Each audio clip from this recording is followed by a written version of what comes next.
a Psycho Squad Gaming Club role-playing episode. This features mature adults using mature language. If that bothers you, stop listening now. Enjoy our game and remember, alter reality on a regular basis. Greetings, gamers! This is Psycho Squad Gaming Club coming back at you. We are going to be gaming some of our Palladium Fantasy today, our first coin group. I am MrMartin. I'll be your humble and much older GM today. It's Father's Day, so yeah, we'll see what happens. Hope all the fathers that are listening out there have a good day. So, family asked me what I wanted to do for Father's Day, and I said, oh, I want a game. So, that's my thing. So, there we go. Oh, we got our usual group of gamers online today. We got Brandon who's on there. How are you doing today, Brandon? I'm doing alright. Ready to see what kind of knees I can take with a small hammer. Yeah, but it does a little bit more damage now, though. Yeah. It just means it's better at taking the knees. Ding, ding, ding, ding, ding, ding, ding, ding, ding. Right. And we got Nick who's on there. How are you doing today, Nick? Doing good. Ready to play Zoljin. Yeah, hopefully your other character too. We'll see if we can't get them into the mix today, finally. Sweet. And then Monte, the wonderful Catman, is on. How are you doing today, Catman? I shall defend my small friend to the last drop of somebody else's blood. Yeah, we'll see if we'll have to make another pregnancy roll and keep this whole thing going in all of our games. Or she's going to wonder, how did this happen? It's okay. Our priest is going to probably be saying the same thing. Well, if it's him, I might know how it happened. Well, at least it's not none of my characters this time. Just wait. If it's him, you'd know it's him because, he wouldn't be able to walk. Yes, it's true. Right.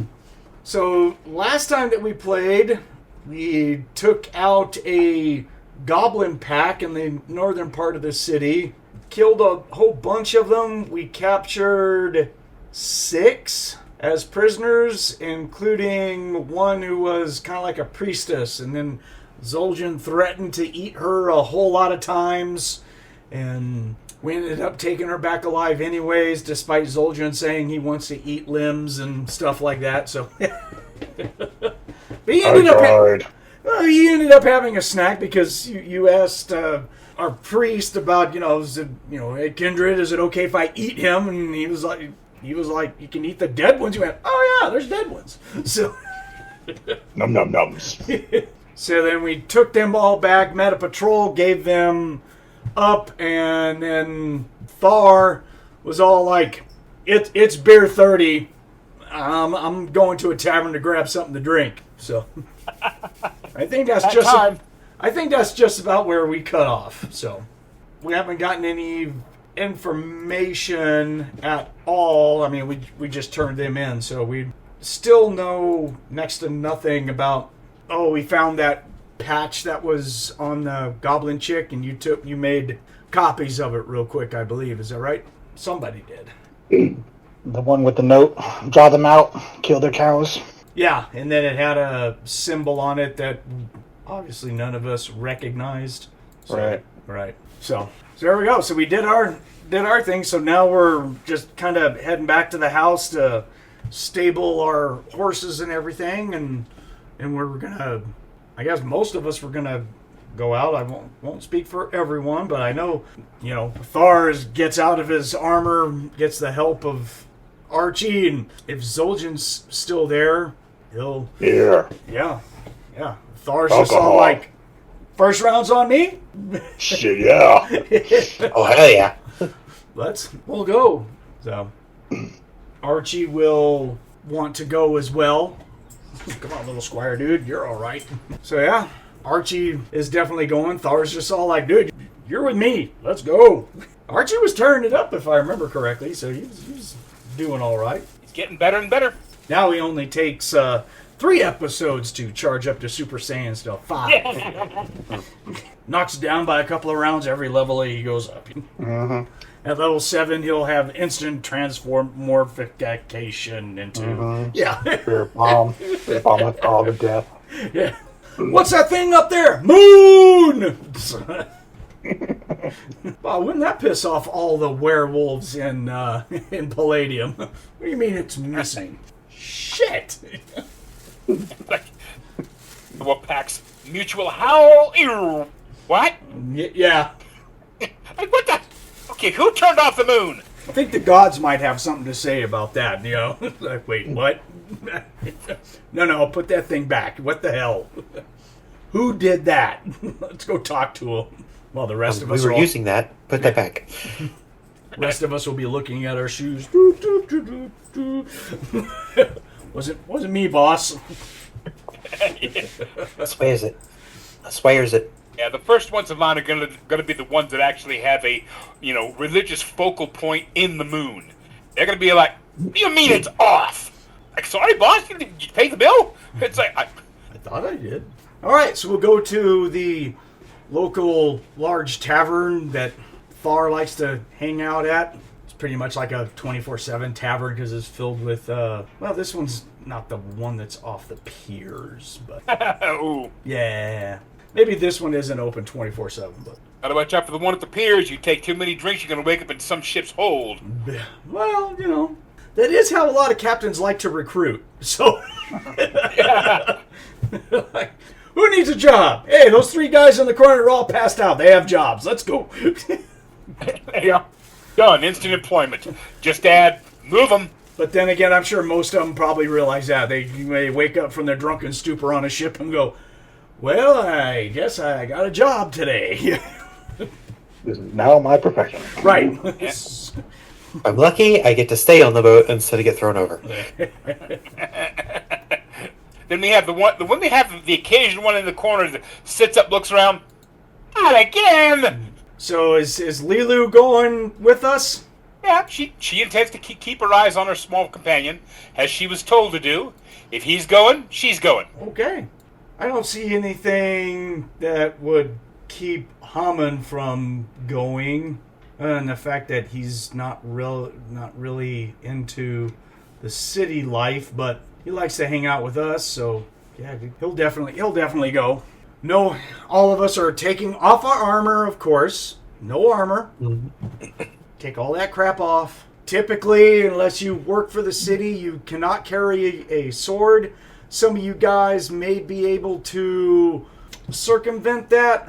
Thar and Archie are probably like the only ones. LeeLuu, we know that you're a Templar, but you're not a full Templar, so you don't have the ability to be armed at all times. So, Kayden, you probably could get away with it, but it might, probably in poor taste. Yeah. And Zoljin, definitely not. Keep your big ass flaming fucking Vorpal halberd somewhere else, alright? Party poopers. And your lights and your Sith Sai, you gotta keep away from there too. Damn. It's my dagger. So, yeah, we'll go to the tavern. Let's see, how busy is it? Oh my gosh, I rolled a 1 out of a D10. It is not busy at all. So we come walking in, and they seem to be doing some cleaning, but they don't turn us away or anything. They're just all like, oh, okay, we have a knight who has showed up. Okay.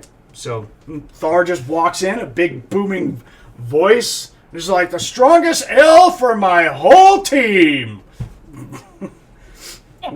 We have defended the land against the great goblin evils, and the Western Empire is here to pay us back. Service, my man. The bartender back there, he just goes, here we go. So, Yep. Me. He's like, oh no, not this again. So yeah, so we get a big table right by the big old fireplace, the hearth and everything. It's right there. They don't have anyone actively singing. There's no bards or anything here right now, so oh well. But we get service pretty quickly. Yep. Put it on the floor. Yeah. Yeah, well, Actually, they have got reinforced wooden chairs made for big races. So you have trolls in this city, so they're used to that. Okay. Yeah. So they'll grab some big chairs, the legs of which are probably reinforced maybe with some scrap iron that they strap around it, or rivet to the wood or something, just in case.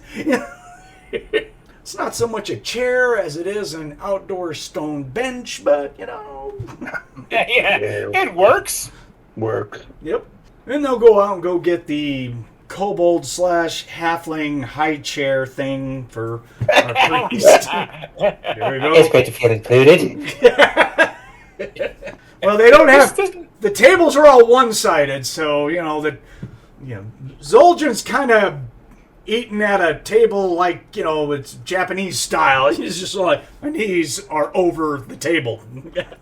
I got to hunch over to get to my food. So there's only so much they can do. They got normal tables, so for you it's really low. For Kayden, it's like way up here. Just booster seat. Reminds me of Kayden's gonna remind me of the one little alien guy in Star Wars in the first Cantina. He's got his little hands out and he's being held his great big mug. He's like, He's like, gimme. You can hear it in the background. Let's hope no Jedi show up. Zoljin be like, hey, I'll be right back. Let me get my glowy stick. Hold on. That's not fair. How come you can carry?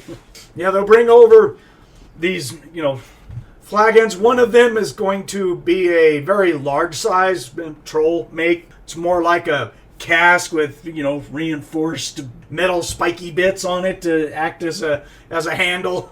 They go through these a lot. Yeah. Ogre Knight's is a bitch on the equipment. So you can imagine what the overhead cost is like. Sheesh. That's why they charge extra for them, I mean, Zoljin's idea of a pint is for our little Kobold a swimming pool. A gallon. A shot glass is a 500 milliliter bottle. What some of us non-drinkers call a kegger.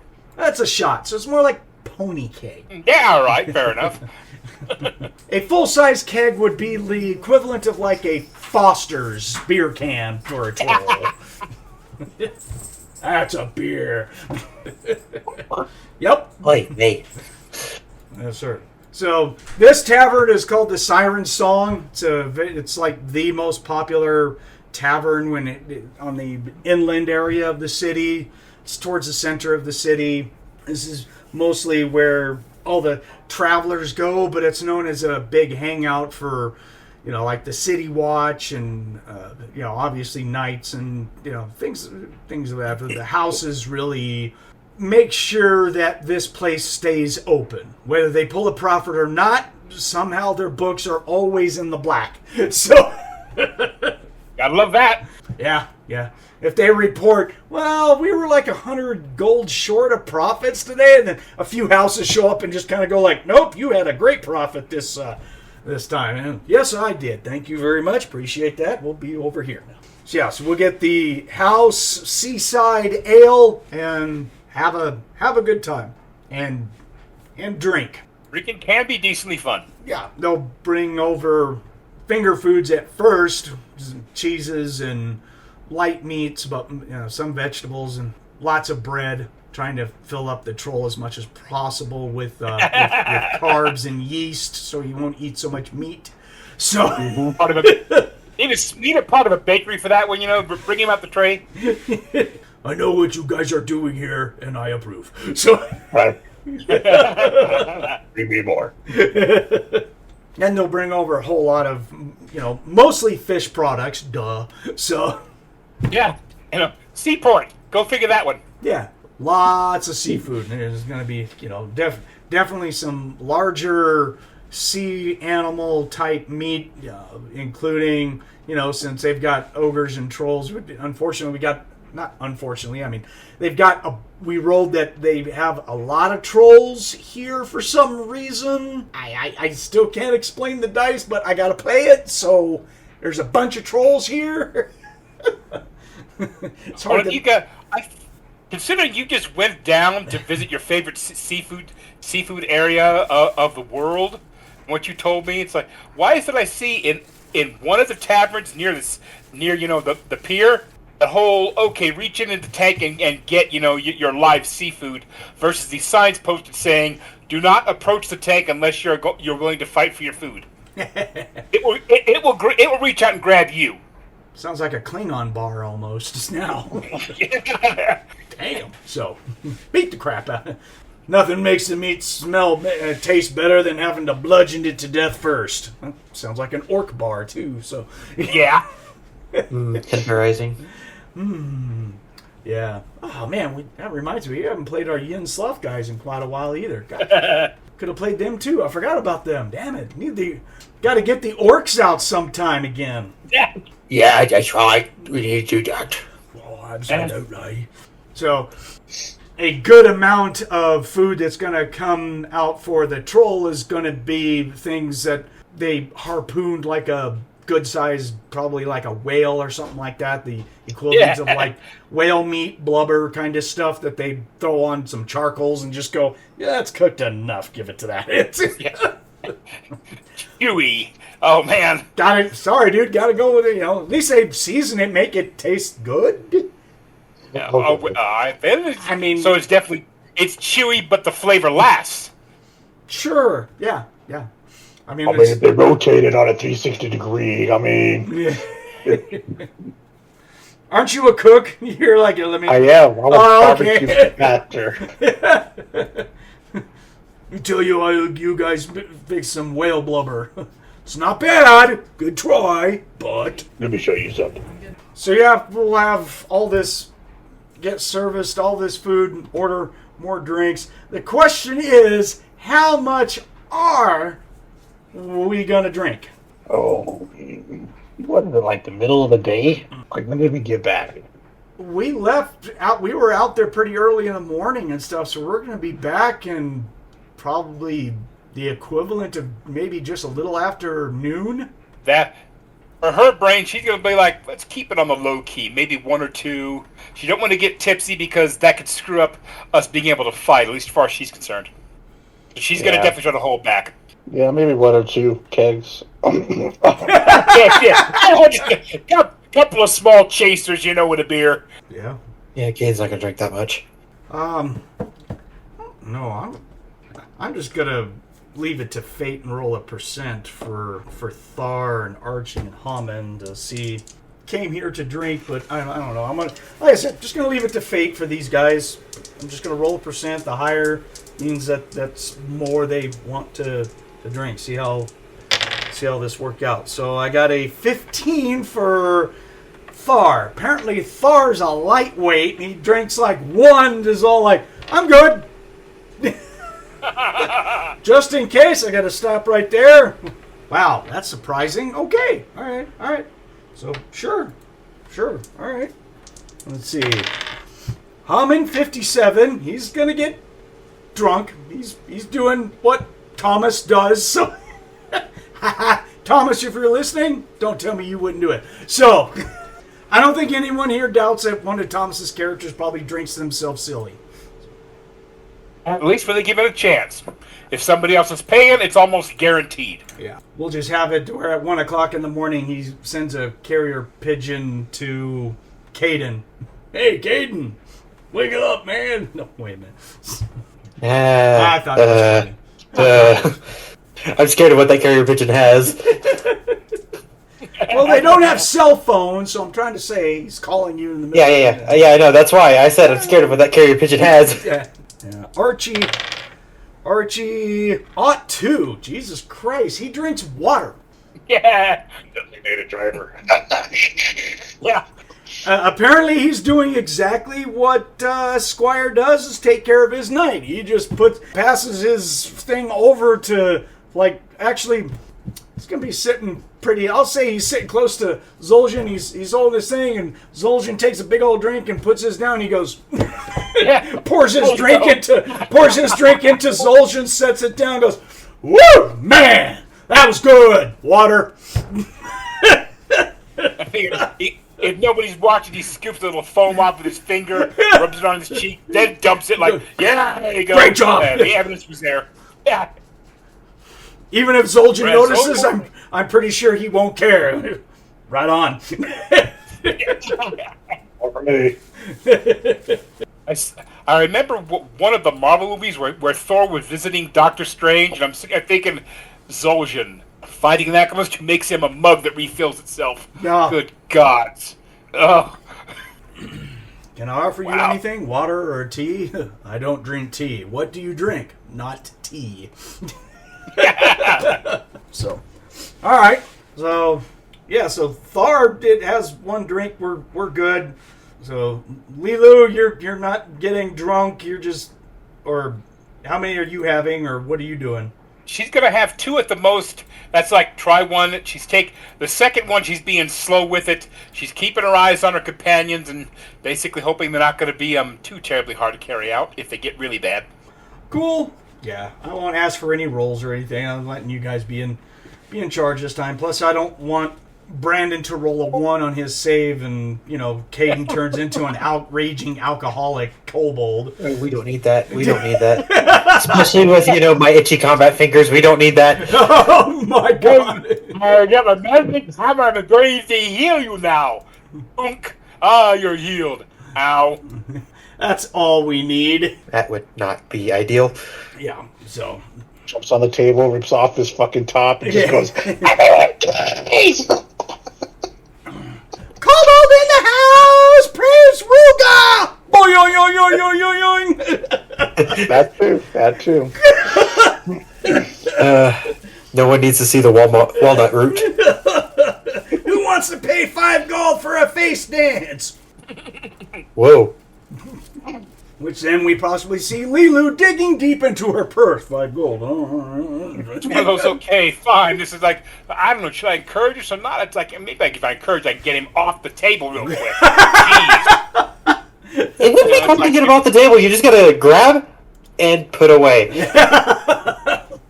The only thing she's worried about is if people start yelling because they like it for some weird reason. It's like, oh, great, now I get into a fight to get him out of here.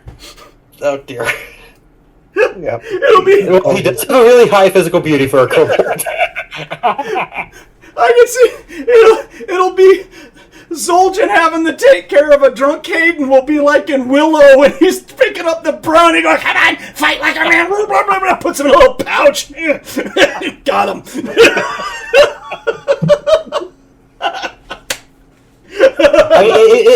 It's hilarious, especially because Kayden has a physical beauty of 16, which is 4 higher than maximum for a kobold. Kayden getting up there, I can do and does a swan dive into Zoljin's beer. I don't need to do that. I might get drunk. Yeah, As he drinks me. And fall back in like, oh crap. Going, what is she doing with the pole and the line? Like, I'm fishing for my kobold. Like, in a troll's beer, the big troll. Again, it'll be just like Willow with the brownie and the beer.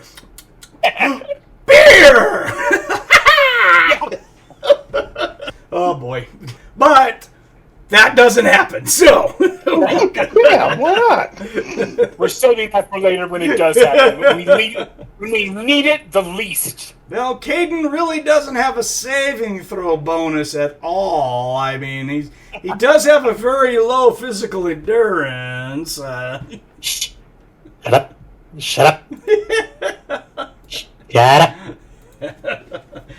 Oh, man, it's tempting to ask for a roll from Kayden, I swear. You didn't roll anything in your background, did you? I didn't roll anything alcohol related on my background. That's a good thing. Yeah. Medical school, mom showed you how to cook, photographic memory, good looking, itchy combat hands. He's already proved himself. Gotta get out there and kick butt. Oh no, sailor bar fight. Oh my god, that's all we need right now. We treat it like a football and, going for the field goal. Ruga has told me that all you sailors are pussies! Zoljin setting his beer down. Here we go.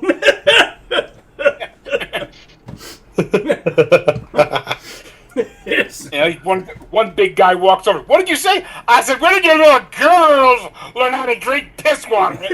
Oh, crap. Thar and Archie over there are already taking their gauntlets off. Here we go. Put those over there. Don't hold this personal, guys. This is all. When we all wake up in jail, it'll be fine. Zoljin, it's been a while since I've been to the Hoos Cow, so let's see what happens here. All right, but again, that does not happen. As long as Kayden's entertained, we're fine. I don't need to start rolling percents.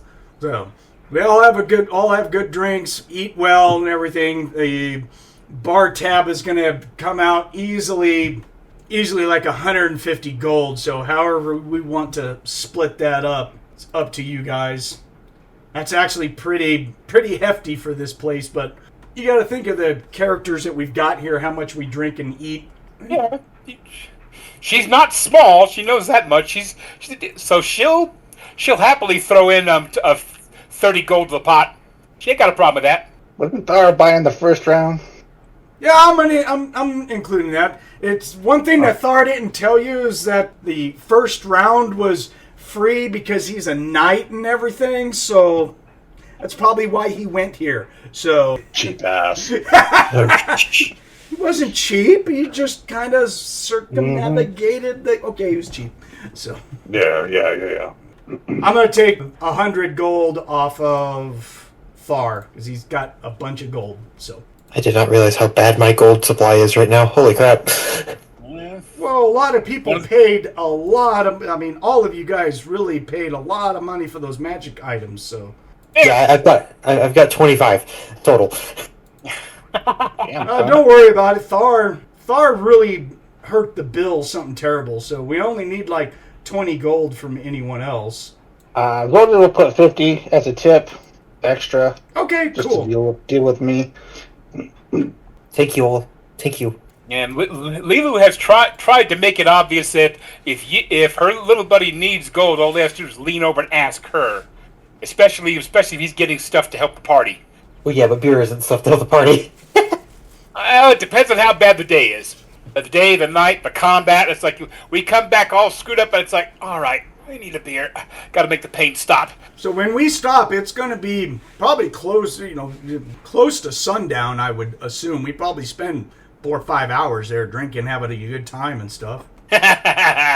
Nice. Yeah.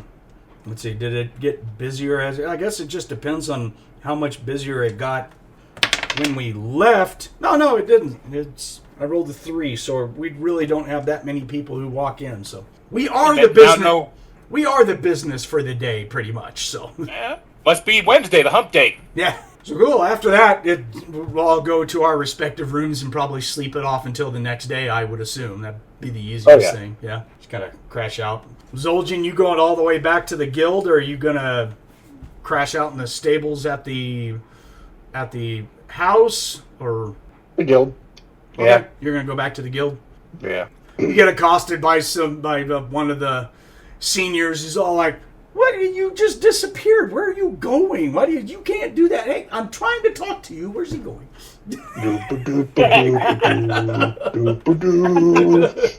Going to bed. Was it sub 3 or sub 2 that the troll housing place is now? Something like that. Yeah. Level 2. Okay. Good quarters. Well, it's not too bad then. You go down a couple of flights of stairs anyways, right? Yeah. Cool. So next day, I just need input from you guys what you plan to do today, based off of what we did yesterday. If there's anything we're going to do, that's about it. As far as I understood, we were still trying to find out this whole bit regarding the other nasties, the vampires. We got sidetracked by the uglies on their really nasty, large hyena horses kind of thing. Aren't we still trying to track down to find out where in the heck these suckheads are coming from?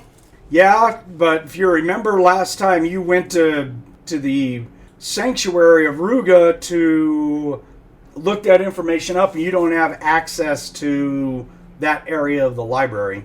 I don't know, and I don't know if that different day can Kayden attempt to get better information.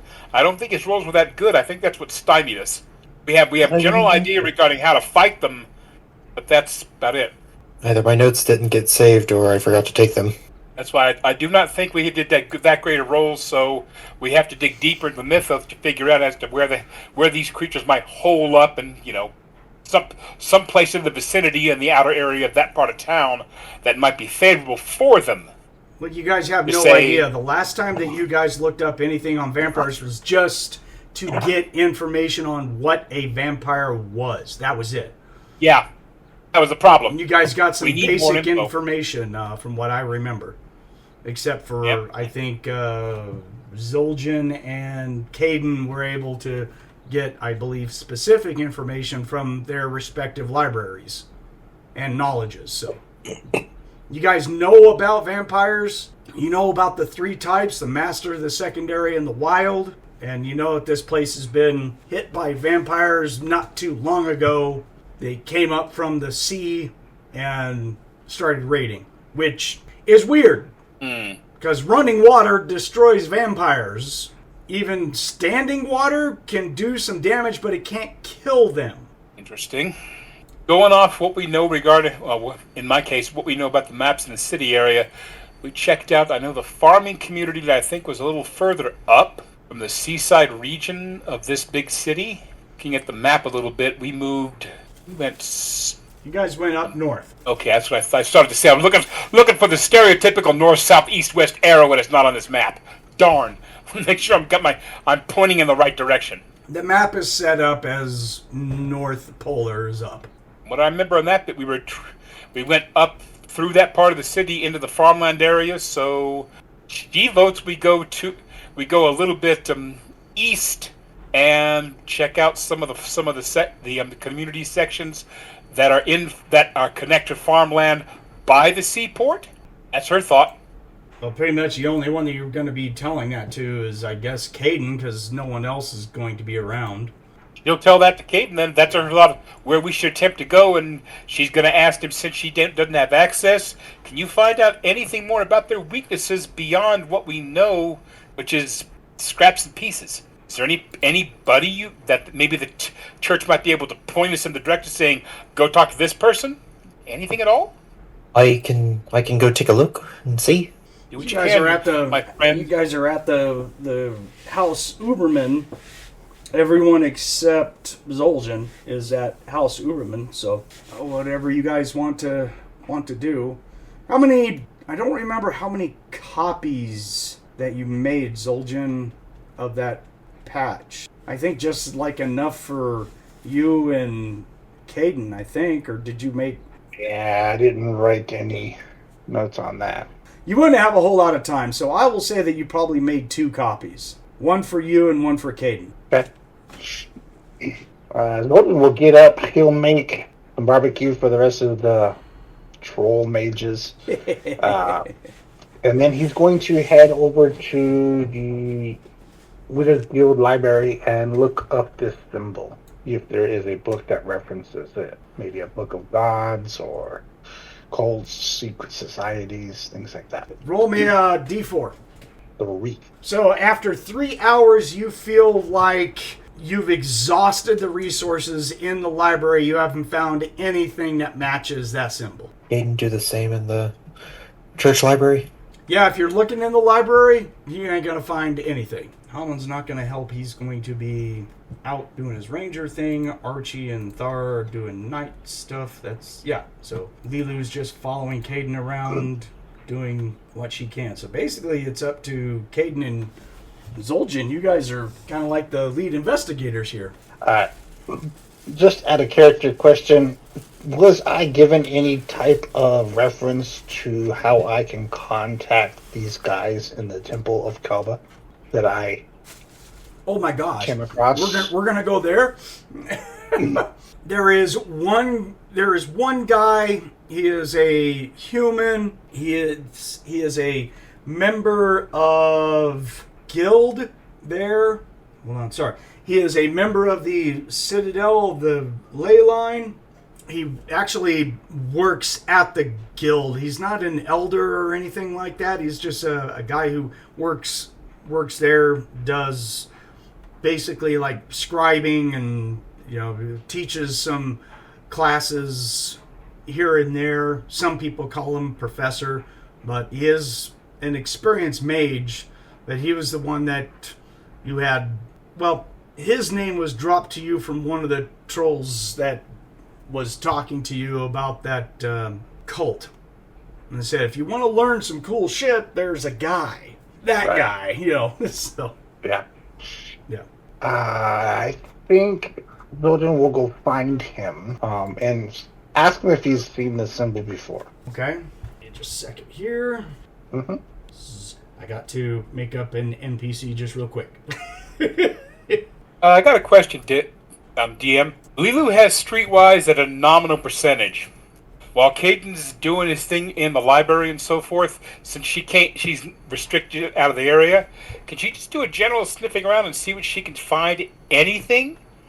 Talking, a few coins here, a few coins there, and try to find out from people who might have been because I'm looking at the map. I'm not sure where the temple that she would go to is, versus where is it at on the map itself, that she could travel in the city within reasonable distance and look for more information.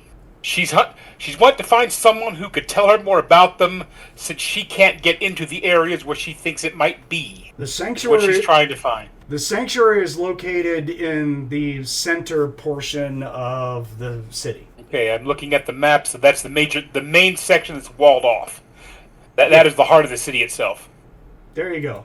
This is just a generalized map, like I said. It's not these, I don't have locations marked on it. Yeah. I figured that's what it was, but trying to get some idea of what to do while he's going to be burning a few hours in there. She needs to figure out something to do better than just, walking a path in one of the garden sides, digging a trench for her feet. She wants to be useful and helpful some way. But as far as Streetwise, I'll get back to that. So I'm not going to say okay. no. But let me deal with this first. Thank you. Okay, so Nick, the guy that you're talking to, his name is Taakeen, Taakeen. Taakeen. He's a middle-aged male. He's got very dark skin. Not as in like Afro-American skin, more like, Eastern Indian type brown skin. And he is listed, like he's in the directory as like a professor. So he teaches different types of classes. So yeah, if you want to, hunting him down won't be very hard. I said he's there. He's not there's lots of other masters that are here, obviously. They're all over the place, really. So, Right. Yeah. Yeah, if you go to him, he'll be in his, he's got a office/study. Knock on the door and it'll open up, and he'll be in the back part of his room, which you'll see him as soon as you walk in the door, and he's just like, oh yeah, come on in. Master Taakeen. He stands up and acknowledges you. And he says, "Yeah, Master Taakeen, how can I help you?" I have something I wish for a keeper of secrets to look at, and I will produce the parchment and put it on the desk and point to the symbol.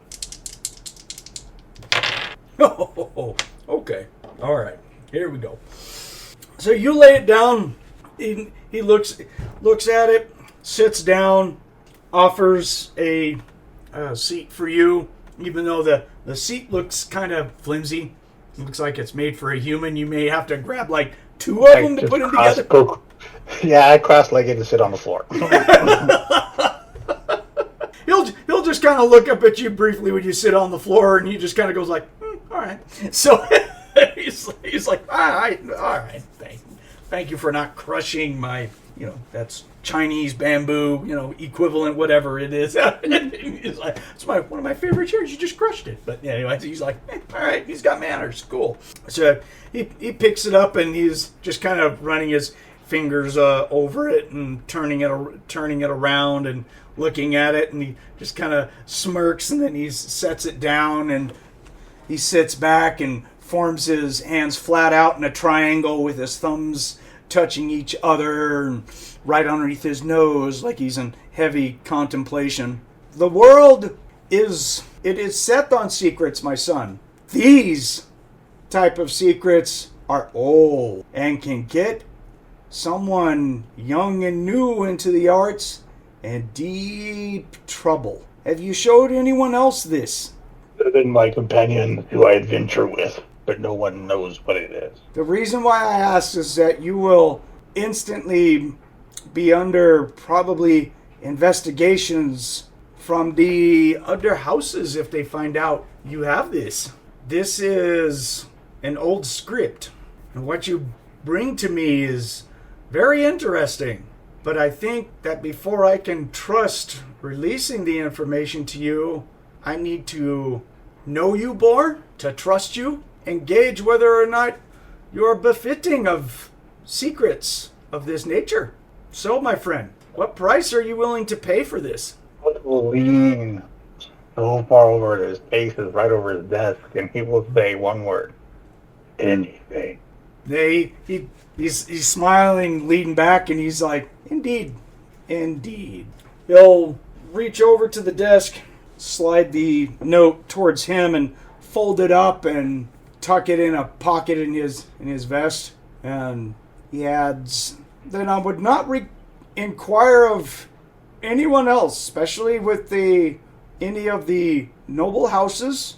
I will send for you late tonight for a meeting. Until then, thank you very much. I will see you tonight. And Zoljin will get up and get out. All right. He heads back to his abode to eat. Yeah. If you want to roll a cooking skill, you can. Go for it. Okay. Hold the little thing. Along the way to his abode, he's going to look to his side, and he's going to say, yes, Rajan, we must. And he keeps going. I was wondering when that was going to kick in again. Sheesh. Barbecue. Oh, 79. I don't think that. Oh, no. You may have... Heard something. Yeah, you... Little crisp there. Oh, I have a 77. That's close, but...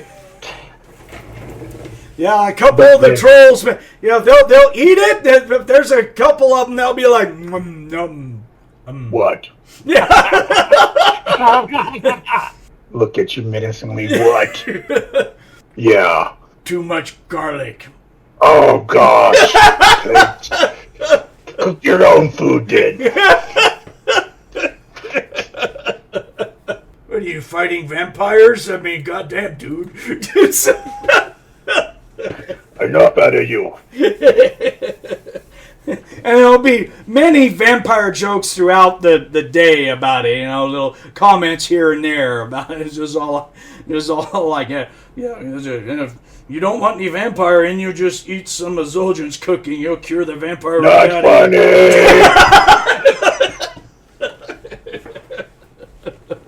Take that shit right out. So, Clean your pores.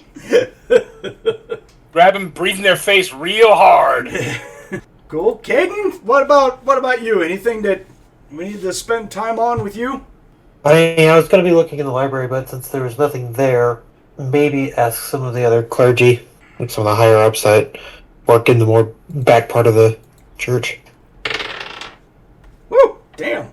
So with all the low rolls today, there will be one of the older priests that in your talks of who to go to and stuff, you know, people say go talk to this guy, and finally you meet up with another older human male guy. He's the equivalent of his 50s of a human. He works as a historian within the sanctuary, and he's a priest of Ruga. You get pointed to him, and he'll see you. He'll be walking down one of the hallways. He got done with their prayer session, and he was leading some other priests into prayer. You probably showed up, and you did your prayer thing, and then when everyone leave, you probably, asked if you can talk with him. That's proper, right? Mm-hmm. Mm-hmm. Okay.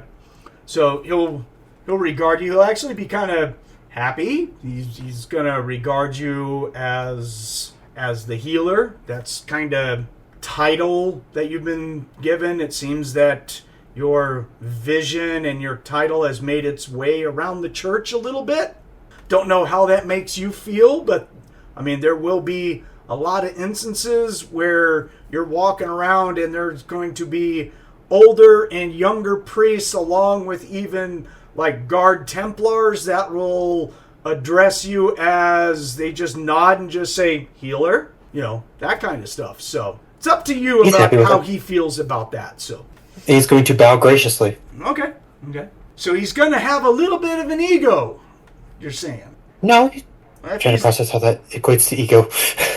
Well, I mean, ego is in, like you said, it doesn't bother you. He's just all like, this is kind of cool.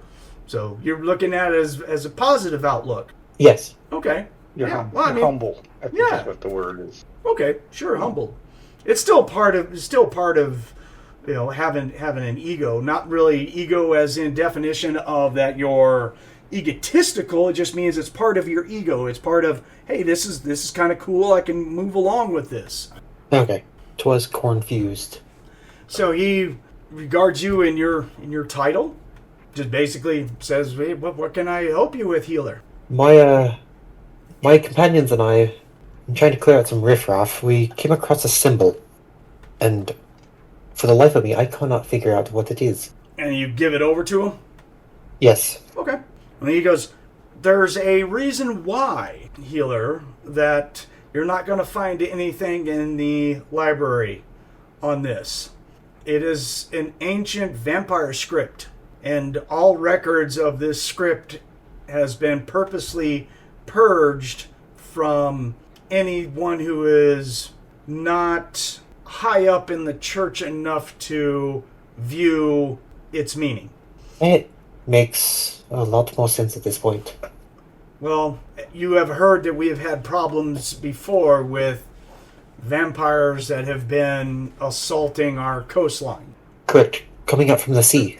That's troublesome. But you are currently staying with House Uberman, is that correct? Correct. I think to maintain stability within the sanctuary and our ties to House Uberman, you should go and try and talk to Elder Acroyer of their house. You may tell him that I sent you and that I send... Well, he'll reach into a desk. He'll pull out a little silver medallion that's got... It's two-faced with one side is Ruga's face. The other side is the black walnut, and it has a stamp on it. And he says, give that to Elder Acroyer. That stamp is my personal seal and shows that I have full confidence in you. And if he wants to share the information with you, he can. And what was the historian's name again? Blah.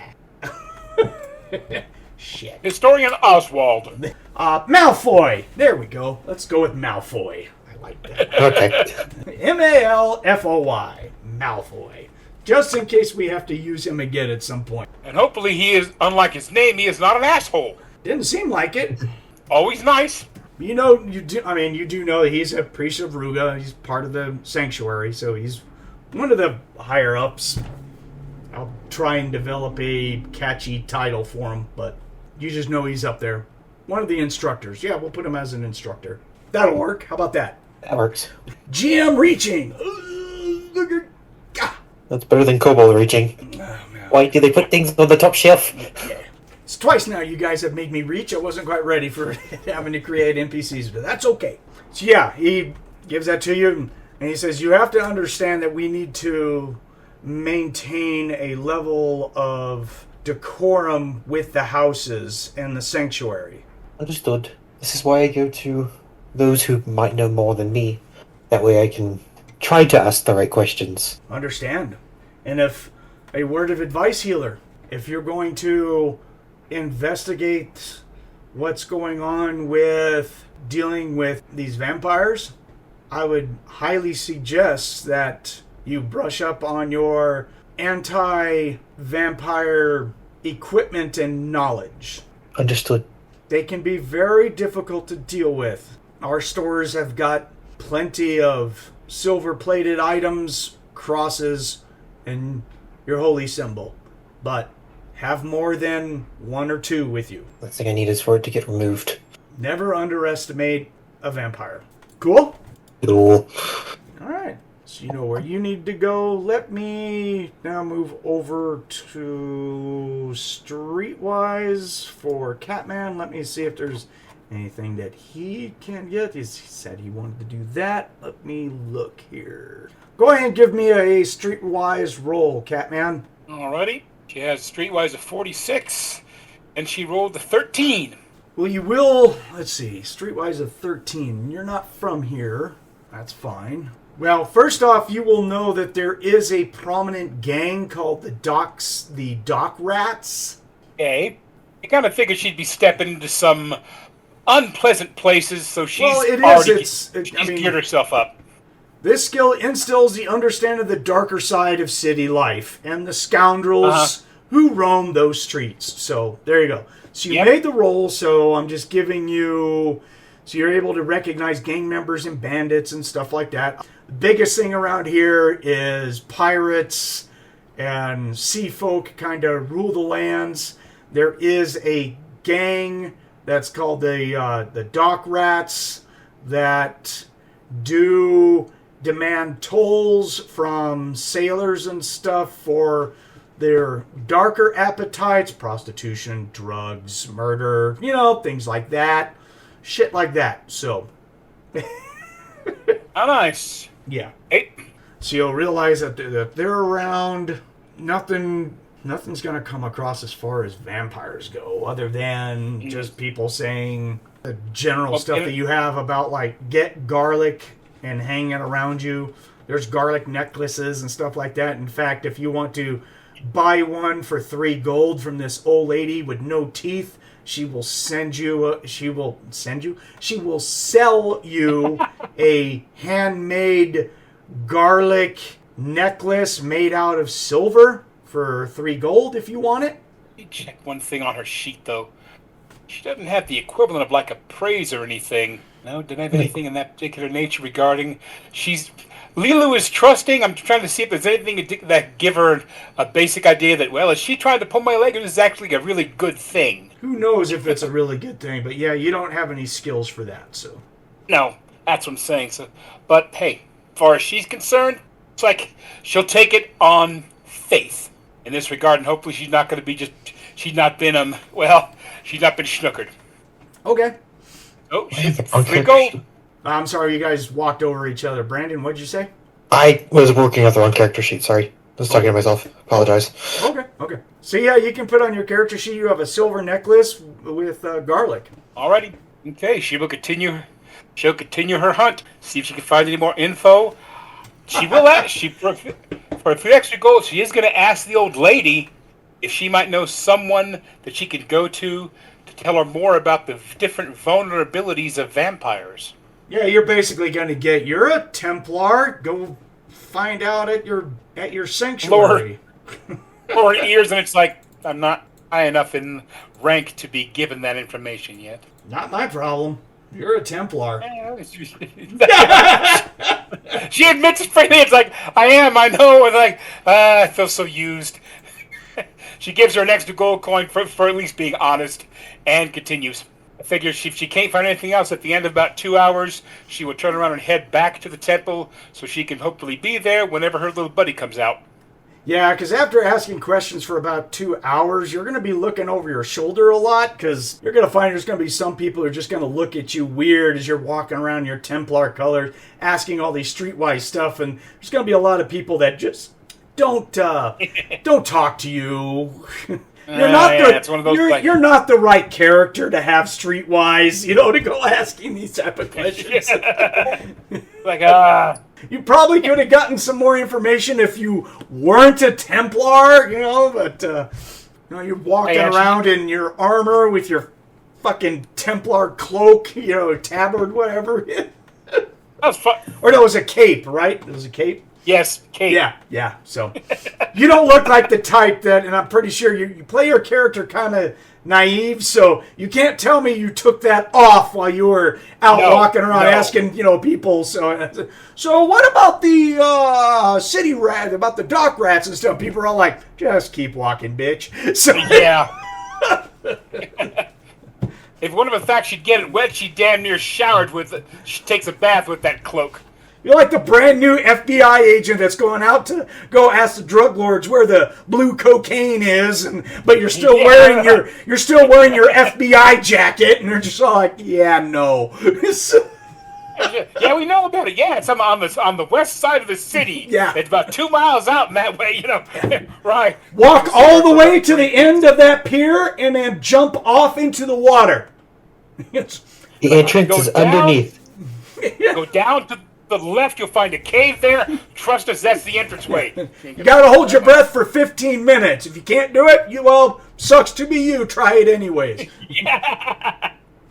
I think that motherfucker's trying to get me killed. Oh, you think? Yeah, it was kind of like that. I mean, you can have streetwise, but there are certain situations that alter the roles. I'm doing that. And it hadn't occurred to her that it's like, you stand out really badly, like, no, really, you don't. It's not the fact you're a white wolf, and it's the fact of what you got on. All of it. Yeah, you might. I will say you probably come to that realization towards the end, maybe, after your discussion with the old lady where she's all like, you're a Templar, you go figure it out. I ain't got, I took your money, we're good. If I was you, I'd fuck off.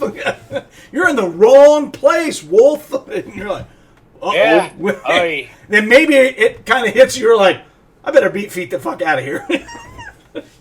Or get mugged. Or worse. But yeah. Hey, there might be a few in this city that might actually hate her. Not for what she is, what she does. So, well, gee whiz. Yeah. Head back, find her buddy. That's pretty much it. Feeling a little bit like, boy, I feel stupid now not realizing that. But that is your character. You don't know the roguish. Your character doesn't know anything about the rogue side of the. I mean, you're super religious fighter woman now. Oh! She's all book smart. She's not experience smart. And I use that term loosely. Yeah. This is why Kayden doesn't have streetwise. He would stick out like a sore thumb. It's all like, yeah, no. I'm here to find the Heisenberg. And they're like, sure you are. He's on the moon. Go there and look for him. Oh, jeez. Going to be a long quest. Oh, yeah. Gonna be a long day, Tater. Gonna be a long day. Yeah, no, I'd be better off, trying to see if I can get the divine intervention type stuff working. Right. Eric, hear my prayers. Cool. Show me the bad man. Okay, so LeeLuu's doing that. Zoljin, you have to wait until later tonight, basically.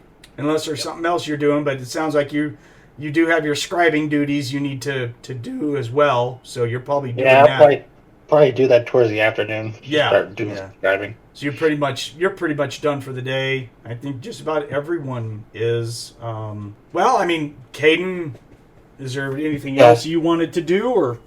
I was going to go and talk to Elder Akroya. Ah, that's right. Yeah, he is the house wizard for House Uberman. He's the main guy. You've actually met him, so you know who he is. So he's an old human, very experienced wizard, apparently. So you're gonna go back to House Uberman and go seek him out? Yes. All right. Try to request a private audience. Damn, you guys are rolling all kinds of lucky today. This is actually kind of good. There's no GM blocks so far. You guys are just grabbing the info. Although Zoljin, I mean, he might have got himself in a little bit of thick, but we'll see how that works out a little later tonight. Oh, that reminds me, I gotta get my Dragon and Gods book out here in a second. Have mine on my page. Oh, you know who you have to go talk to, don't you, huh? Yeah. That's a wacko. It's a wacko god, dude. He's a little estranged. Just a little bit. If I can find him, where the hell did I put him? Okay, so Akroy, he's actually going to be there at the house. So if you go into the house, into the proper area, I guess you just start asking around about where Elder Akroyer is, I guess.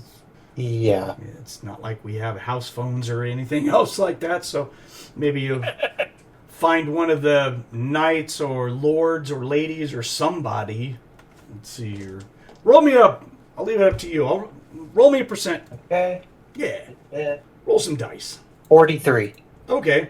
Yeah, you're going to find one of the cousins for the Ubermans walking around, and you ask him, and he's all like, oh, I just got done talking to him. Come on, come with me. He'll take you over to the house library.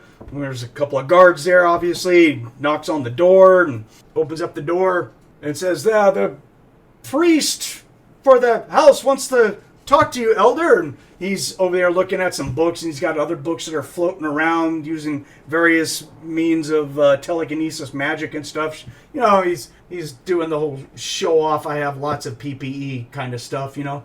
Yeah. It's what he does. And Morden has PPE to burn. yeah, he's just all like, oh, healer of the house. Yeah, come on in. What can I do for you? Thank you, young David. Appreciate that. You may go now. And he goes, and the doors automatically close. There's ravens and some other exotic birds that are flying around here. Apparently, he has a thing for birds. I mean, there's like a dozen cages in here. He's got a thing for birds, apparently. So yeah, he'll go over to a couch and sit down and beckon for you to sit down at a little love seat next to him. He'll say, what can I help you with, healer? I'm a busy man. I have been advised to speak to you on a matter. And he's going to reach into his pocket, pull out the coin. Historian Malfoy sends me your way. Yeah, he'll take it and look at it, and he nods and he puts it in a little coin purse, and he was all like, and the diplomacy begins. And I was told to keep this a bit more quiet around the prying years. I would assume so, considering Malfoy, he's a good man. Ask. My companions and I have come across a symbol during one of our endeavors. We're told it's some ancient vampire text. Yeah, and he'll produce it.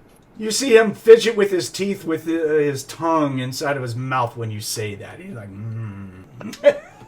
like, yeah. You're like, uh-oh. I think I'm about to be turned into a bird. Uh-oh. I want to be a parakeet.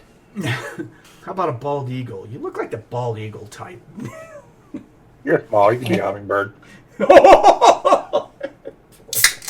Poor guy. See, he just reaches out his hand, and he says, go ahead and show me it. He hands it over. All right, he looks at it. He doesn't even take like half a second, if that. I mean, not even a heartbeat. You hand it over to him. He just crumples it up in one hand, and he doesn't even put it in his pocket. You just see it fall to ash in his hands.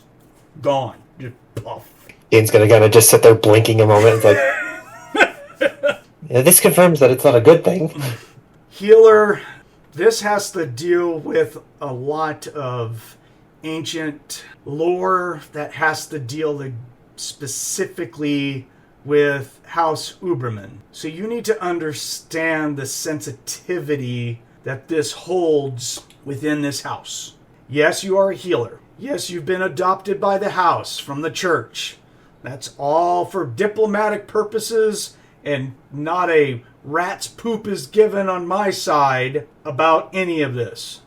My job is to guard the knowledge and to make sure that our house stays prominent. But you've already talked to some people about this. I know... Hold on. Never interrupt me. Learn your place, healer. This is my house. Out of character, I thought you were stopped. I know. I'm just telling you. Take a drink. Yeah, no, this guy's got an attitude now. I'm conveying that he has an attitude now. My house, when this house was formed, there was issues. How far back I want to go is really not something that you need to be informed of. Man. So those who are in charge of the house right now are Hafron and Lady Jasmine. Those are the two elders of the house right now. That script is from a family member from long ago. And yes, it has to deal with the undead. So it's a mess now that I've got to protect. And to be frank with you, healer, I've now got to make the decision on whether or not I trust you with this information or if I decide that you are not worth it. It's never good to cross the sanctuary, especially someone who's had a direct vision from Ruga herself. So, guess I'll just have to trust that I can share with you the information and that you'll be wise enough to play both sides. Now, out of character, how your character's thinking about being openly, he's opening threatening you right now, pretty much, yeah. Knowing the sanctity of being protective of information, he understands it's important to be quiet. Even when he's basically like, do I kill you or do I trust? I mean, he's being very diplomatic about it. Make no mistake. He's he's at the point of like, cat's out of the bag. Do I just kill the cat or do I let it walk around? Kind of things. He's smart enough to know that it's like killing you has consequences. As he just stated that you've had direct contact with a deviant being. That might come back to bite me in the ass later if I kill you. If it's better that I do not know this information, then it is fine that I do not know this information. All I am concerned with is the safety of the people. Good answer. One that I'd expect from a member of the sanctuary. I can use that. Here's what we're going to do. I will put you and that new insufferable knight that we have, the guy that you like to hang around with, that Thar guy. I'll put you two in charge. You will go hire some more mercenaries, and under direction of the house, say like you're working directly for me or something, because I seek some sort of knowledge or whatnot. Make up something. I know, man, healer, you've really made my day difficult today. He's gonna reach over and grab a decanter of wine and picks up a glass, pops the top on the decanter, looks at the glass, sets the glass down, and just drinks directly from the decanter. 3 good long gulps of wine. Not even gonna judge. Out of character, his eyes are glancing over at a sundial. It's like it's not even 11 o'clock yet. Oh, it's wine 30 somewhere, and I'm going to celebrate. So, there you go. I want for you to go hire 3 more individuals. Like I said, form your own little mercenary group underneath my tutelage. You're going to go... Good wine. Yeah, good wine. You're going to go far north of the city, basically to where you guys were at, but to the very most... There's smaller docks to the east, or, I'm sorry, to the west. There's smaller docks up there where the farmland's used and stuff. I know of a third-party ship that's going to be arriving with some illicit goods. You and your party will go there, and he's going to write down name, and he'll just put on there, just one name, Maxus, Maxus.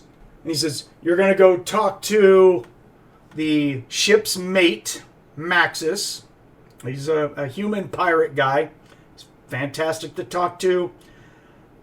Bring coin, because the only way he's going to talk is by passing gold. And he can tell you, hopefully, a location. And then once you get that location, you can bring it back to me. And then we'll decide what to do from there. And depending on how this works, I will decide how much more of this I'm going to tell you. You can consider this kind of like a trial, but this is as far as it goes right now, healer. Understood. Is there anything in particular that would set me on the correct path of talking to him about the information, aside from coin? You can drop my name to him if you want, if that's what you mean. In part, yes. Okay. You can tell him that I've sent you on my behalf. And he's due to arrive tomorrow evening. He's usually... I will round. The captain is very prompt. The ship that you were looking for, it's a... They say it's a supply ship. It's actually a medium pirate galleon, and it's called Rose Gold. Captain is a female pirate. She goes by the name of Rose. You want to avoid trying to talk to her. She has a medallion of very ancient magic that allows her to pretty much get what she wants from who she is talking to. What'd you say the captain's name was? It cut out. The captain's name is Rose. Okay. Yep. Because the ship, the pirate vessel is Rose Gold. Aiden will nod and then just drop 100 gold right there on the table quietly. You're going to need that to hire your mercenaries. I would save it for that. But I appreciate Understood. I appreciate the gesture. Understood. And also, I wouldn't say anything to any other family members of the house about this. I had every intention to keep this quiet. 'Tis why I have only talked to Malfoy, yourself, and then my crew present whenever we found the symbol. Okay. I mean, you can tell whatever you want to that moron Thar, whatever the fuck his name is. Just tell him whatever it takes and make his dick hard, and he'll run off and go do something stupid for the house. I don't really care. He's a knight. He'll dumbass. So, anyways, my niece deserves better. He's a moron. But if it's any consolation, I like you. I think you're smart. You know which side is good to eat of the butter bread, shall we say? That's why you're still here. I appreciate the sentiment, as I know the backhanded comment that was hidden behind. I appreciate you not keeping the cat in the bag and throwing it in the river. Please, don't turn me into anything unnatural. Say hello to my little friend. That's a whisk broom. I don't know. So, the best place that you could go to recruit is that you could go to the Sailors Guild House. I know it's called Sailors Guild House, but it's a good place for mercenaries and such. They've got the guild leader there is a big orc, goes by the name of Grunt. You can talk with him and he'll set you up with an account. Runt. Oi. He's been around. He knows the land, but he knows... Again, you can use my name that you're working for me, and maybe he'll give you a discount. Maybe not. It just depends on how drunk he is at the time. So I probably would do that maybe tonight, because again, you guys gotta leave no later by midday tomorrow to get up there by nightfall to meet with that ship. Understood. And then Okay. I'm gonna do some political moving of my own and safeguard some of this information, and we'll see where we go from there. I'm starting to think I can trust you, and I'm not making the wrong decision here. Understood. And I'm pretty sure at the end of this, when you report back to the sanctuary, you'll have nothing but real positive things to say about our relationship and how our house helped the sanctuary out. Yeah, this will work out. Hint, hint, nudge, nudge, say no more, wink, wink. Welcome to the political world of fantasy. Fuck. Don't lie, just withhold the information necessary. Ah, the political intrigue is thick with this one. I believe the term was temporary occasional amnesia. Yeah. And depending on what happens on Nick, this all could go right the fuck out the door. Oh, really? Nick is doing the whole, hold my beer. I'm about to be there. Oh, goodness. Kool-Aid drinker. Bet you didn't think that this was ever going to happen to your poor character there, Brandon. No. I kind of expected this to happen with my second character, not this character. Wow, yeah, we have. Yeah. Gee, can't see the fishhook on how those guys are going to get in here now, can you? So, Yeah, no, I'm starting to see how you're bringing them in. wow, it's just a coincidence. Wow. Dig, that's all it is. So, all right. So he'll bid you farewell until you get back the next day and report back to me and let me know how things went. Have a good one, healer. Thanks for dropping by. Appreciate As it. well, thank you for the path forward. He'll wave his hand and the two doors will open up. The guards come walking in and he says, see you later. He'll bow and make his way out. All right. So you make your way out between the guards. He'll call out to his... You'll hear a Croyer call out and say, guards, secure the door. The rest of the night I plan to be unavailable and very drunk. Do not disturb. And they go, absolutely, my lord. And they close the door and then they stand in front of the door and you can just see one look at the other like, oh, fuck.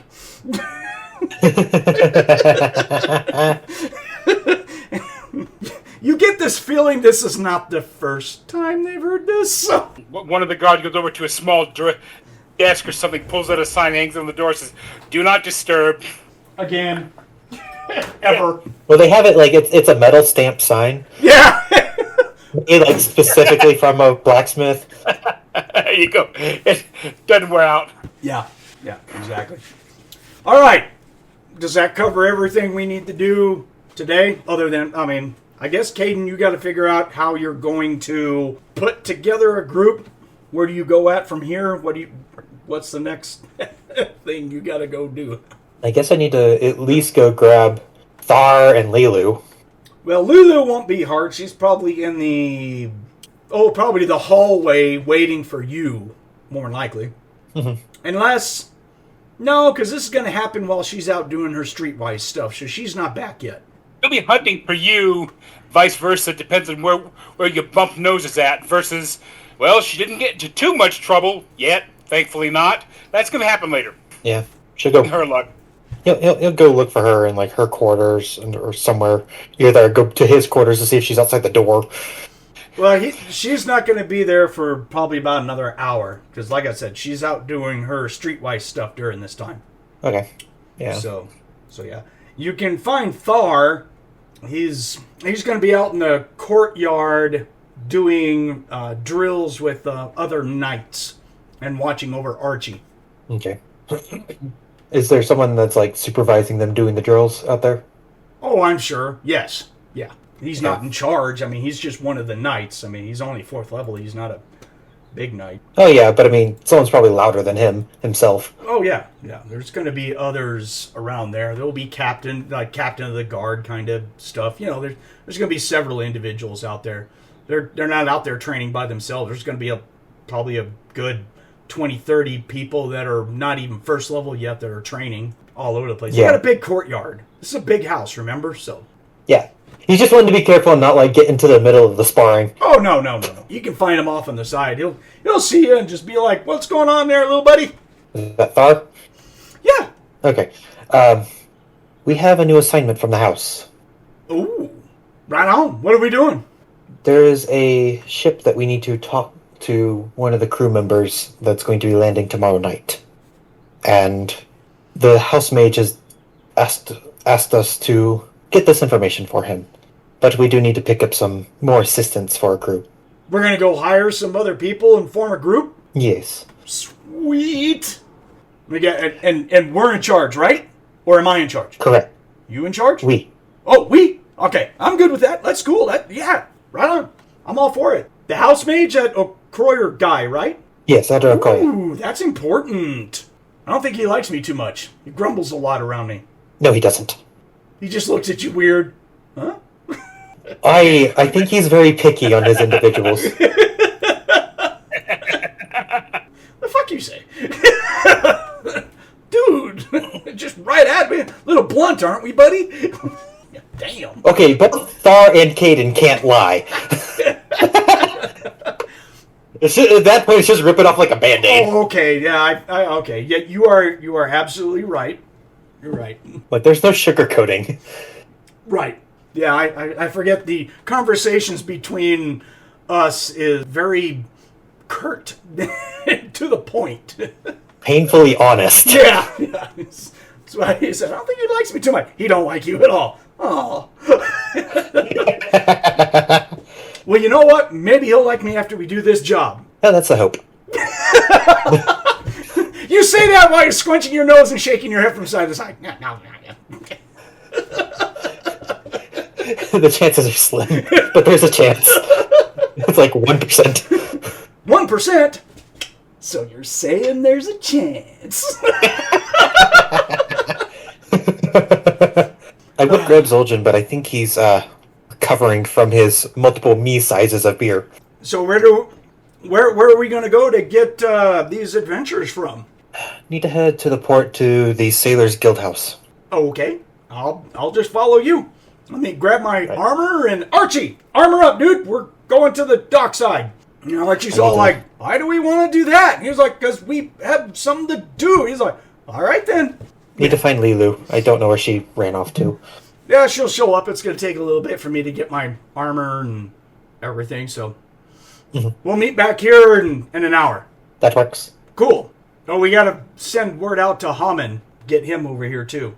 He'll If yell he's at. sober. He'll yell at one of the runners. Like, he didn't drink at all. I don't know what was up with him. He had That doesn't sound right. He had like half of his mead. That was it. Archie here, pat. He was a good man. He drank that full flagon and just went after it. And he's like, yeah, sure did, yeah. Look at that, like just like that. So he'll grab a runner and say, go find Hamon of the scout group and tell him to be here in an hour. It involves our group, and he has to attend. The runner's all like, got it. So we'll shoot off a runner to Hamon. Do you want to do the same for Zoljin? Let's send him a message. Yeah, it's... All right, we'll send a runner to him. So we'll grab another runner, said, go to the Mages Guild and tell Zoljin to meet us here. Same thing, blah, blah, blah. Runner's all like, got it. So that runner takes off. And then LeeLuu will show up and you can meet with her and tell her, basically, right? Mm-hmm. And I assume that LeeLuu is... Are you going to share with the meager information you found out from your undersilly dwellings? Yes, it's definitely a case of she'll share it, and he can tell by the look on her face that I feel really stupid after all that. It's like a paladin running around the lower parts of Riften. Just didn't belong. With Mara as my guide. One of those, jeez, God, part of me wonders, did they not mug me out of, well, either she's unbelievably powerful and just that blatant, or she's that stupid, and if she's that stupid, I don't know if I feel pity for her or not. If she's that dumb, she might not have anything good. And yeah, that's true. She got three things that are good: two up front and one in the back. That's about it. Man. Hey, you could tell at least that armor had to be custom made. You see the rack on that bitch? Hell yeah, that's the only reason why I didn't stab her in the back, because I was looking at stabbing her in the front. So That's a different kind of stabbing. Yeah. If you're small enough, you get close enough to her, you can hide in the shadow. It's like, I'm hiding in shadows. Yeah, she has no idea you're there. Cool. Or if you're small enough, you just get wedged. So, Zoljin, you are in the study of the Citadel, doing some scribing, your favorite thing to do. La, fuck me in the ass. Yeah, you're probably writing that down, sometimes being a smartass, fuck me in the... Oh, whoops, scribble. Yeah, and a Citadel runner will be escorting a runner from House Uberman, who that little teenage boy tells you you are supposed to go to the courtyard of House Uberman. The healer Kayden and Knight Thar said for you to meet them there, that they have something to do with the party within the hour. Okay, I gotta go. Oh, that's terrible! I got to go! Oh, yeah. I must go now. Sorry, teacher.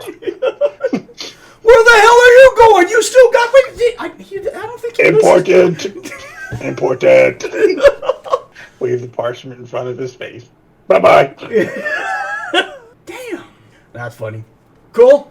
All right. So at the end of an hour, all of us will meet in the courtyard. Thar and Archie will be done up in their armor with their knight capes and and everything. LeeLuu, you're showing up in your full armor with your cape, I take it? Oh, yes. Kayden? Armored up with my priestly regalia. Then Hamon would be there. So, and Zoljin, are you showing up in are you gonna go grab your armor? Or? I have my scribe tunic still on.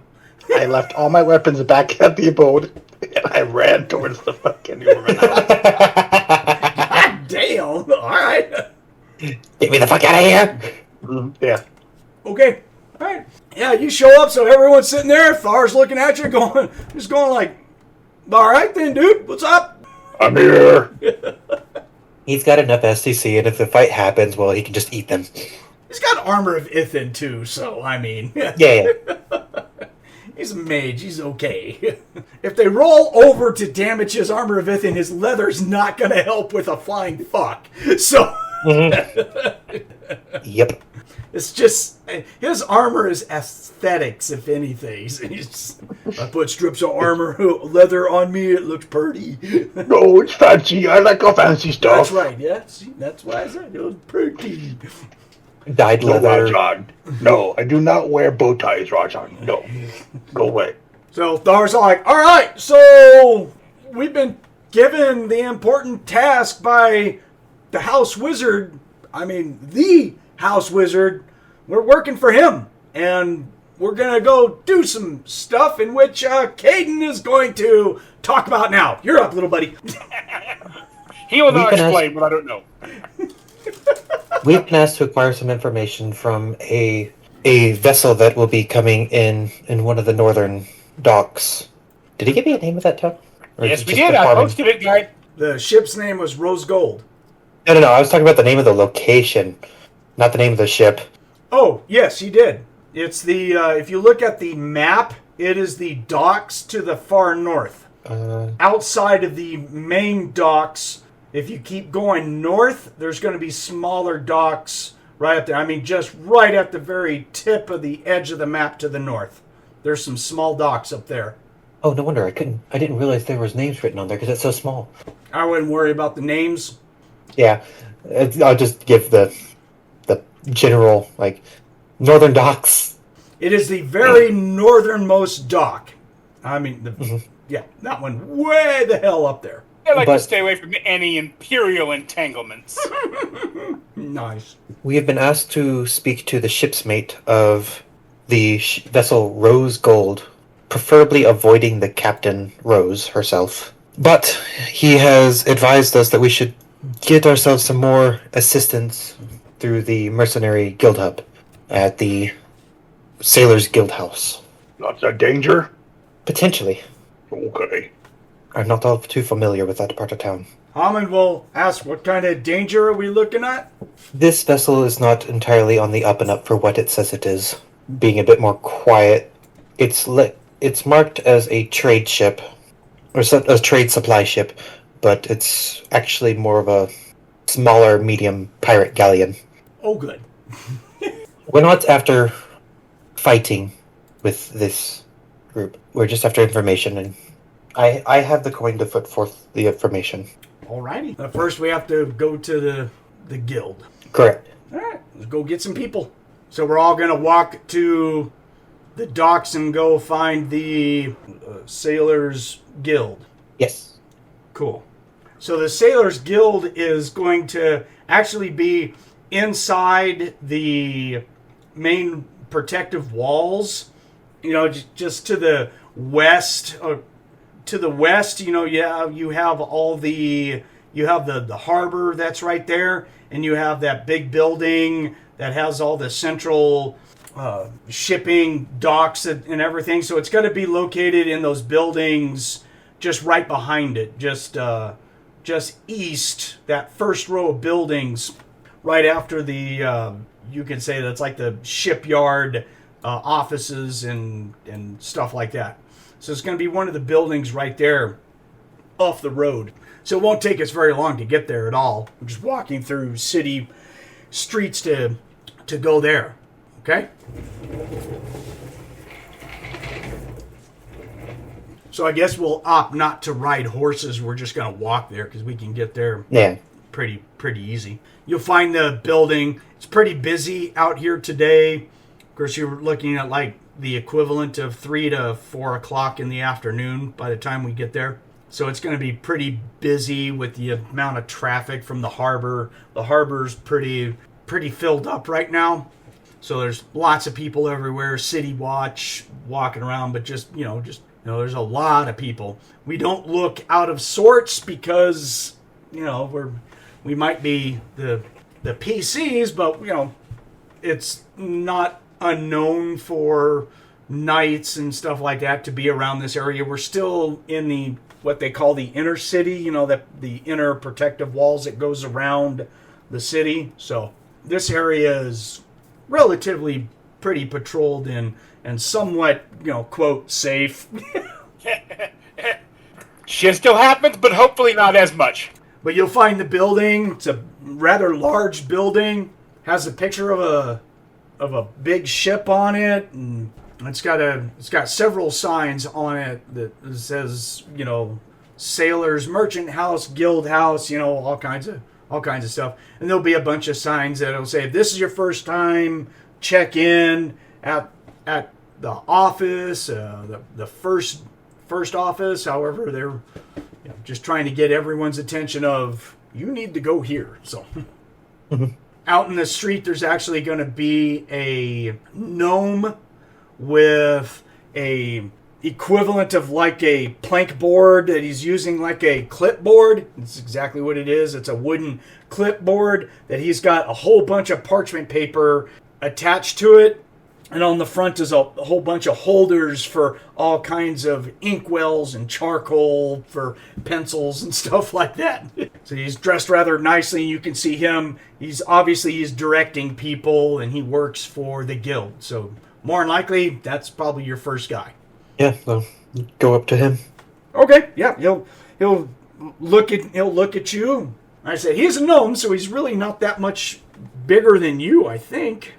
And he might even be smaller. I don't think gnomes are that big. I just know gnomes have a weapon damage penalty. That's where they specifically listed it. Yeah, so they're on average about 2.5 feet tall, and about 50 pounds. Yeah, so I'm bigger. Okay.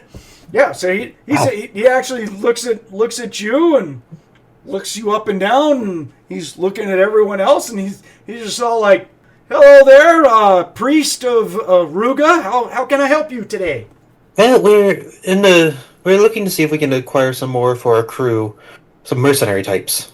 Ah, so you need to create an account and open up a ledger and do recruitment. Correct. Okay. Do you want me to assign you a representative, or do you already have a name? We were recommended to go to Grunt.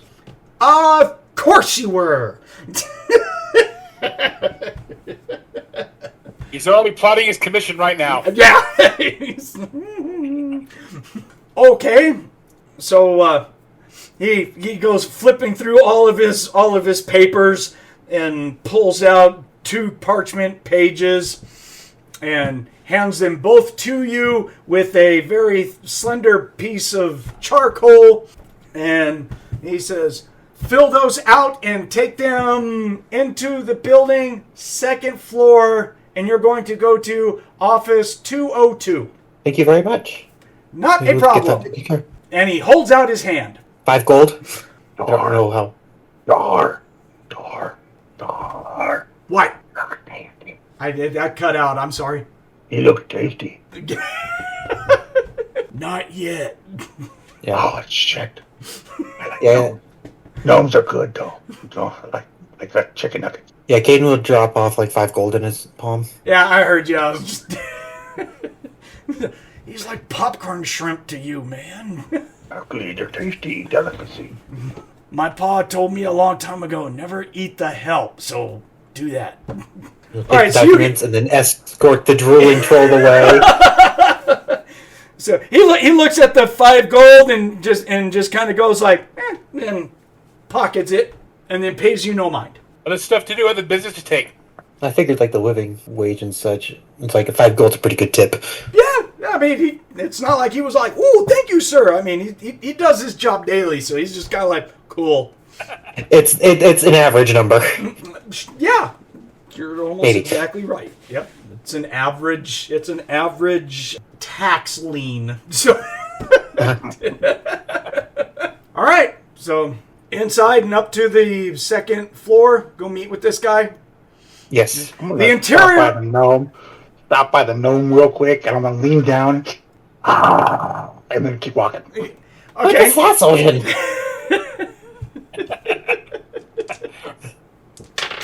Ha!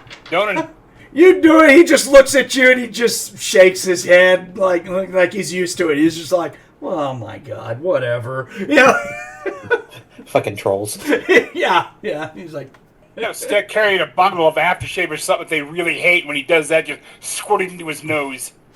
he knows that you probably wouldn't even get like 2 bites into him before you got stuck with all manner of nasty weaponry before you swallowed him. So it's like, whatever, dude.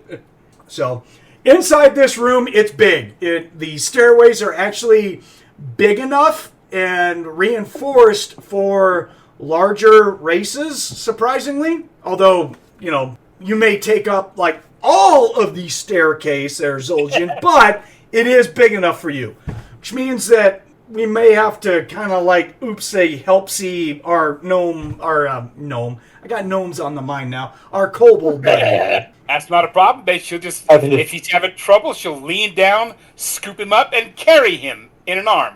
Not tucked. She's carrying him because he's more important now. She's got her arm folded, so he's kind of sitting on it with him one arm around her neck. Just imagine he's like on the 2nd step and then immediately, Yeah. and the ground's getting further away now. Cool. You guys. She knows enough. Go ahead. Yeah, you guys walk up to the second floor and go past room 201. You guys go over to 202. It's got 2 orc guards that are kind of sitting there bullshitting with each other. They're wearing chainmail and got various weapons on them and stuff, and the door's closed. Kayden? Yeah, once he's set down, he'll produce Grab the the tell her to forms. set you down, or she'll keep carrying you like this. Yeah. LeeLuu, can I please walk? You don't want to do the Master Blaster out of Mad Max, There is that possibility. Lots of good movie references today. Right on, guys. But yeah, Kayden will produce the forms and say, "We're here to talk to Grunt about acquiring some more help." Who's have to wait? He's in meeting with someone's. Can you say that again? You cut out. He says, "Yous have to wait. He's in meetings." Understood. So it'll give you time to fill this out, if anything. Yeah. You just need a flat surface to write on now. Hey, troll, come here. Give me your nose. No. Achoo! Oh, damn, I just killed our priest. Plastered on the wall. Yay! Sorry, Kindred. Allergy. I'm allergic to charcoal, I just found out. LeeLuu walks over, sword, dagger, this bit. Spatula, here we go. What's the miracle ability? Turn from goo back into kobold. So Can't use the things on myself. So you fill it out, and it's pretty basic information, just asking for your info and what you're looking for, how many, which, I guess you and Thar are talking about it. It's like we're looking for 3 people, basically. So after 20 minutes, you fill out the information, the door will open up, and a pair of elves will come walking out in elvish scale mail. Looks all pretty and everything. Looks like a male and a female elf, like warrior types, come walking out, and they squeeze past you guys without saying anything, and they just walk off. And then from inside the room, you can hear a orc voice that yells out, "Next!" I believe that's us. Make his way in. Okay, all of us go in there. Zoljin, I mean, the door is actually the door frame is pretty big, but you still gotta, a little bit. I mean, either orcs because the doors are thick and heavy. He's gonna squeeze, and for me, it's like going through the Washington Monument. Yeah.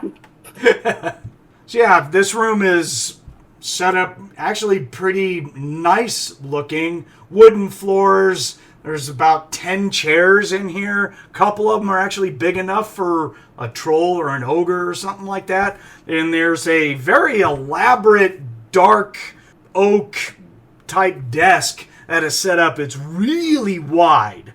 And behind it's going to be an orc dressed kind of nice. He's got gray hairs coming out of his ears. He's got many piercings all around him. He's got these 2 big old tusks that are sticking from his lower jaw up that are all gold capped.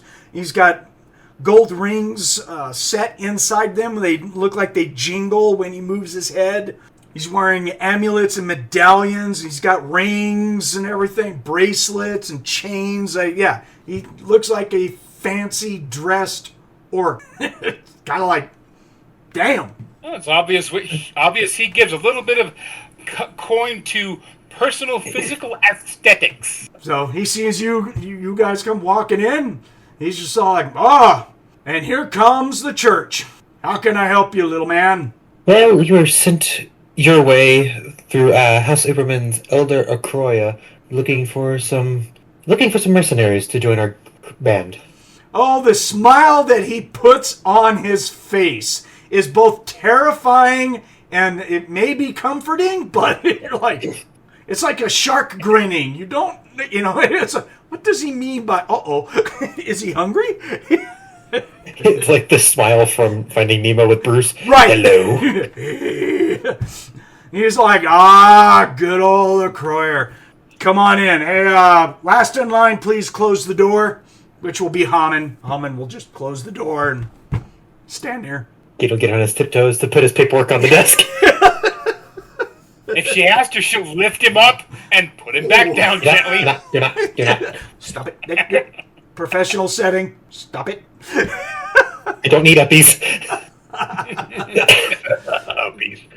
Yeah. Pet rubs his head once just to be nice and then stands there quietly. Okay, so he takes it and he's like, so you need 3 people? 3 mercenaries? Indeed. Cool. A variety of skills would be most beneficial to us, especially someone who's good at opening doors and such. Can definitely look at that. Not a problem. So the standard contract for this is 50 gold per person. I need that up front.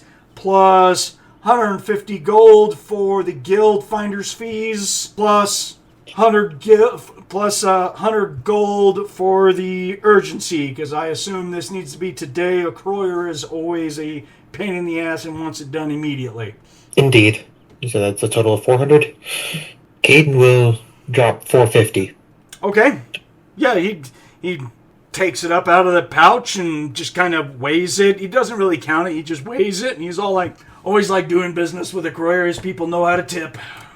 I'll put the word out. I should have some people by no later than noon. If you want to check tomorrow morning, you can. That will be intended, yes. All right. Thank you very much. He'll stamp the paperwork. He's got this, like the equivalent of the what do they call them? The notoriety people, whatever. Damn, they're seal.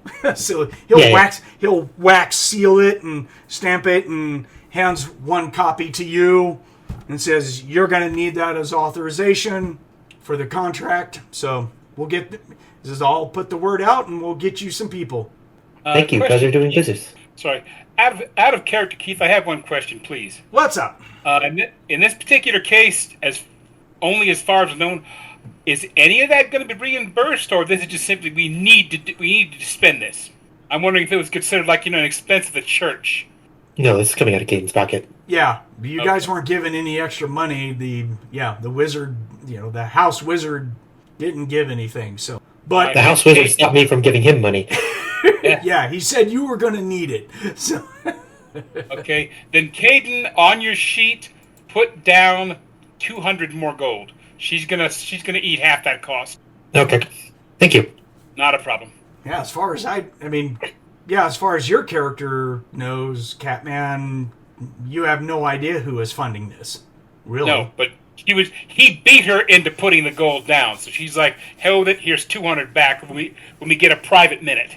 Yeah, probably when you guys go outside. Sure. Yeah. I'm not going to stop you from it, of course. So, yeah, whatever you want to do. She feels better doing it. Cool. Yeah, Thar kind of thinks that the wizard either gave him money or whatnot. He doesn't even offer. He's just all like, Thar's like, yeah, my buddy's got it. So off we go. Must be the church is doing it or something. Yeah, whatever. So. Yep. Kayden has Go ahead. Sorry.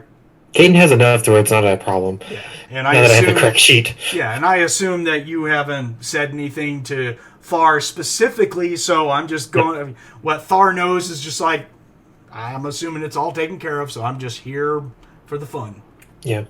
All right. So you guys get that, and basically, to hurry this along, we leave and fuck off to go do whatever the rest of us are going to do for the rest of the evening, at least until tomorrow, basically, right? Yep. Kayden will mention that we need to see about acquiring some silver weaponry. That sounds like we're going to have to definitely make a stop at one of the stronger blacksmith shops.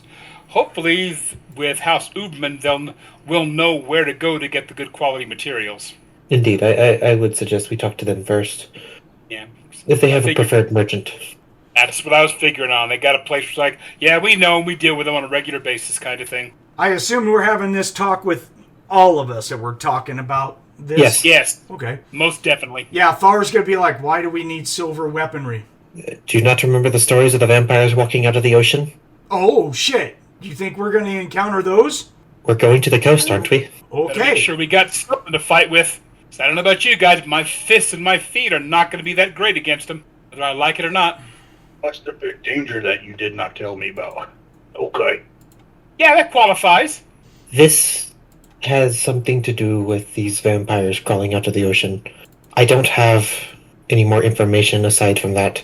Oh, God, I have a lot of weaponry, but not because even superior weapons, unless they're specifically made of silver or silver coated, not even those affect vampires. It's only magic and silver, which I do have a magic weapon on Thar, so I can affect undead with that. I guess I'll stick with that because I don't have anything else. LeeLuu will state she knows from experience, always good to have a backup just in case. Yeah, but you have a magic... I mean, I think just about all of the fighter types have got magic weapons that will affect them. Kayden at least wants to pick up a few silver daggers, just in case he needs to give some to the new recruits. Ooh, Archie does not have anything. He does not have magic nor anything made of silver. Ooh, that could be troublesome. Zoljin is a walking magic arsenal, so he's okay with his spells and his two weapons, so he's fine. All right, I think, where is it in the main book for silver weapons, or is it in the... I think it's actually in the Western Empire book where it talks about prices for anti-vampire stuff for silver-plated weapons and stuff like that. If anything, you can go off the information that a silver coin is worth more. On page 275 of the main book, it says using coin. A silver coin may be worth 1, 2, 5, or 10 golds. What you could do is you could take whatever weapon, whatever cost it is, and triple 5 times it, 10 times it, however you feel necessary. That's probably the best way to do it. Yeah, you're right. That's all it says. It says valued in gold, thus a silver coin may be worth 1, 2, 5, or 10 gold. Because of the difference of values between gold and silver coins are in gold coins. 1 pound of silver is worth 500. But using that 1, 2, 5, or 10, you could just increase the cost of a weapon that much. Yeah. I saw one thing where there's a specific shop in one of the Western Empire cities. Couldn't tell which one it was because it's doing a weird artifacting. It's just this old lady has 2 silver throwing daggers for 50 gold. It's but that doesn't give any other thing. Yeah, I'm just gonna. That's the easiest way to do it. Thank you very much, dude. Let's just do that. Silver, an actual silver weapon will be times 5. A silver plated will be times 3. Let's just keep it simple as much as possible. So right down in the channel. Sure. Yeah, that's the best way to do it. So if there's anything we want to buy, and there is a shop for a silversmith here in the city, so that's not going to be a problem. Yeah, because makes sense that the thing you said for her to sell a silver dagger is 50 gold. A standard dagger is 10 gold, so times 5 would be roughly a silver dagger. Yeah. So that tracks. So I think they're doing the same thing. So yeah, we'll just do the same thing. Times 5 is a weapon made of silver, and silver plated will be times 3. And it's not like it does any more damage. It's just the base damage of the weapon. It allows you to inflict hit point damage to a vampire. So right. Anyone who wants a weapon made of silver or silver plated, just go to the book and spend the gold. Yes, is it times 3 for plated?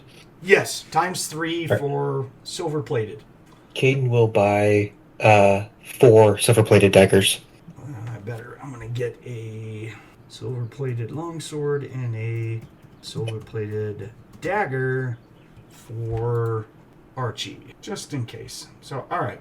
So while you guys are shopping, put your hats on for your first level characters, the new ones that I believe that when we made up these characters, I said make the characters to where they're from this city or new to this city, whatever the case is. You're in this city. Obviously, you're signing up to a guild house representative to find a job. And if you have the 20 gold for the guild fee, you can pay that now. Or if you don't have it, they'll do it to where it's basically on consignment of your first job. Okay, so you want us to go ahead and mark it off? If you have the gold to spend, they're going to, there's 1 or 2 ways that you can do it. If you have the gold up front, take it off, because that's just the fee of doing business. And side question, you said a silver-plated dagger is how much? 50? 30. It'd be 30 gold for a silver-plated dagger. Both do the same thing, or should it be a solid silver? It does the same thing. Silver-plated versus pure silver doesn't matter. Excellent. It's just that silver-plated, the downfall, well, there's 2 downfalls with both metals. Silver-plated, once the plating wears off, which it will after X number of hits or X number of times in combat, the plating is going to wear off. It's a soft metal. But a pure silver sword is just going to dull over time, but you can get it resharpened and stuff. But it's still a soft metal, so it's just going to take... there's more preventive maintenance in a silver and silver-plated weapon, basically. That's all. Okay. Works for me. Unless it's magic, you don't have to worry about it. I don't think anyone's going to try and go out and go look for a magic weapon because that's going to be terribly expensive. So let's just not go there. Yeah, let's not go there right now. So alrighty. We all know from personal things, it's like thousands of gold. I don't think any of us are ready to spend that. No. So, Oh yeah, he's got so nothing. Ching-Ching, Ardent, and Anara. All three of you, I don't know, we kind of did, I think we did mostly backgrounds for your characters. I think some of you sent me backgrounds for your characters and stuff. I'll have to remember and look through them again, so I apologize. I've slept since then, so I don't remember. But Ching-Ching, you are pretty much new to the city, is that right? Yep, he got old enough, in a nutshell, he got old enough and strong enough, and after a minor accident at the temple he was training at, he was eventually released, and basically he's trying to follow in the footsteps of his so-called, he calls her his little sister, she calls him her little brother, despite the fact that he's physically bigger than she is. So let's go through just real quick. I'll have you do a character description, just kind of tell everyone here what, name, race, what your OCC, and just a quick synopsis of your character. Monte, please keep it under 20 minutes. So I love your character descriptions, but my God, sometimes you can motorboat. So I'm just asking. Please keep it short. So we'll start with Catman and get it over with. Go. I feel so stifled. Shut up and go. Ching-Ching is a Wolfen monk. He is one of the two adopted brothers that were part of the family that took LeeLuu in. He has been trained by a friend of his father's that is an ancient grandmaster. He stands roughly about 7 foot, a little less than 7'6" high. He actually bulked out pretty well and went from like 102 if you soak him in concrete to 306. Roughly, he's 20 years of age. He looks that old. He's actually a little younger, but he looks, because of his size, he's older. Brownish and white fur with a long tail. He generally dresses in loose clothes, and his personal favorite weapon is a heavy hardwood staff. His last gift before the accident that people still don't talk about. He knows something happened. He was struck on the head, and he can't remember how to do math. He also is annoyed because he talks slower than normal. It's really frustrating to him.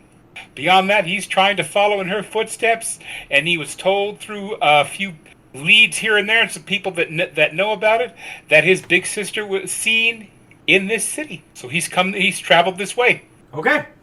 And you sign up at the guild as an adventurer. Were you able to pay the gold? Because warrior monks don't start with a whole lot of gold. No, all of the way I saw it and did my math, all of his stuff is burned into all the things he's carrying, food, extra clothing, and so forth. What he's got, he has 0 cash, so he is definitely on consignment. That's not true. The warrior monk does start with something. It's not much, but they do start with a very limited amount. You start with 110 gold. Ah, okay. I figured I'd burn that up and buying the equipment and all the personal gear, equipment, backpack, and so forth, what I thought. No, that's all given to you in starting equipment. Ah, never mind then. So you have 110 gold to your name. But now you said they'll knock off what? You said 50 for it? 20. 20, all right. Yeah. Got it. Okay. Let's go over to Brandon. Give us a little synopsis of your character you're bringing in. The guy that I'm bringing in is Ardent. He is a local from Naskatig, and he is the illegitimate son of a wealthy ship mason, or shipwright. He is white but lightly tanned skin with blonde, messy hair. He looks like he's someone who would be working on the docks. And he is just looking for coin. Just going about his way. He is also I know I wrote it down. Where'd it go? He is a follower of Panath. All right. And the rest will just come as we play. Cool. Did we talk about guild placement already? No. Because of the person that he is, your OCC? No. Yeah, okay.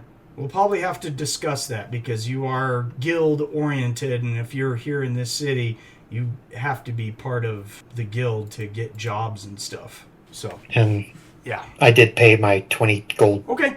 Yeah, not a problem. I mean, you would still do that because you're doing the mercenary guild, but I believe that they automatically, because the guild stuff is big with this with everything. But anyways, But yeah. we'll cover that a little later. But that is Ardent Jace. And he's a human. Yes, Okay. human. I didn't hear. Did you give out his OCC? I can't remember. I did not give out his OCC. Okay. All right then. You figured it out. Okay. All right. We're gonna do that too. Figured that's something that needs to be kept on the down low. All right, Nick. Let's go over to you. What you got, brother? Right. My character is Anara Airsong. She is an elf, female. Her OCC is Air Warlock. She comes from the island of Pi, where her parents owned a mining business, so she is part co-owner of that, though she probably will never go back and collect. She found out at a young age that she had an affinity to air. Her hair started to turn white as she became kind of an outcast to where she came from. So she exiled herself and left. She's got an amazing beauty and amazing singing voice due to the air affinity. She carries a dragon-shaped earring on her ear at all times. It has no significant, relevant importance as of yet, or at least no one knows why. Her eyes are bright blue. She's white hair with ponytail, blue clothes with a white trim. She also, in her younger years, she was kicked in the head by a horse, so she never goes near them and never touches them. Thinks that they're meant for food. And since then, she's been traveling around earning gold by singing in taverns. She has a nickname called the Wind Whisperer, where she sings at taverns for money. And she just came here to gain money and become a mercenary. It's part of her free will of being an air warlock. Excellent. So it makes sense why you signed up with the Warlock or with the Mercenary Guild. Cool. Yeah. Thank you guys very much for the introductions. So let's fish hook this shit. You get contacted by a orc representative for the guild that gets a hold of each of you through a runner. Says, I found a contract for you. You will get 50 gold upon signing. Get over here if you want the job. Oh yeah, quickly. Yeah. Oh, Stretch yeah. them legs. Okay, so all three of you we'll just say it's really easy. All three of you meet basically at the same time later this evening. The place is bustling over here at the Mercenary Guild. So you have, all three of you show up. You go to the office of the representative, this big burly orc guy. He's all like, I got your guys' contracts. You guys are going to be assigned a contract to the church, the sanctuary of Ruga. They have they're putting together an adventurer group, and they need people of your types. So, congratulations. All right. All right. All right. About time we get some action going on now. Put your marks, signatures. Not trying to. Some people can write, some people can't. I'm not being, bad about this. I'm just saying. So these contracts are just saying that you signed for the contract and that I'm releasing the money to each of you, which is, and he pulls out 3 little separate bags of gold and goes clink, clink, clink. 50 gold up front. Right away. The term of service is basically up to the people on there. We didn't talk about that. Kayden, how long did you put down for the term of service? It's a good Open negotiation, maybe? Yeah, it comes out, term of service. You're like, shit. N.A. That generally doesn't work, yeah, so... Sorry there, Kayden, we're going to put you on the spot. You're just sitting there filling out this paperwork and going, oh, shit. Damn.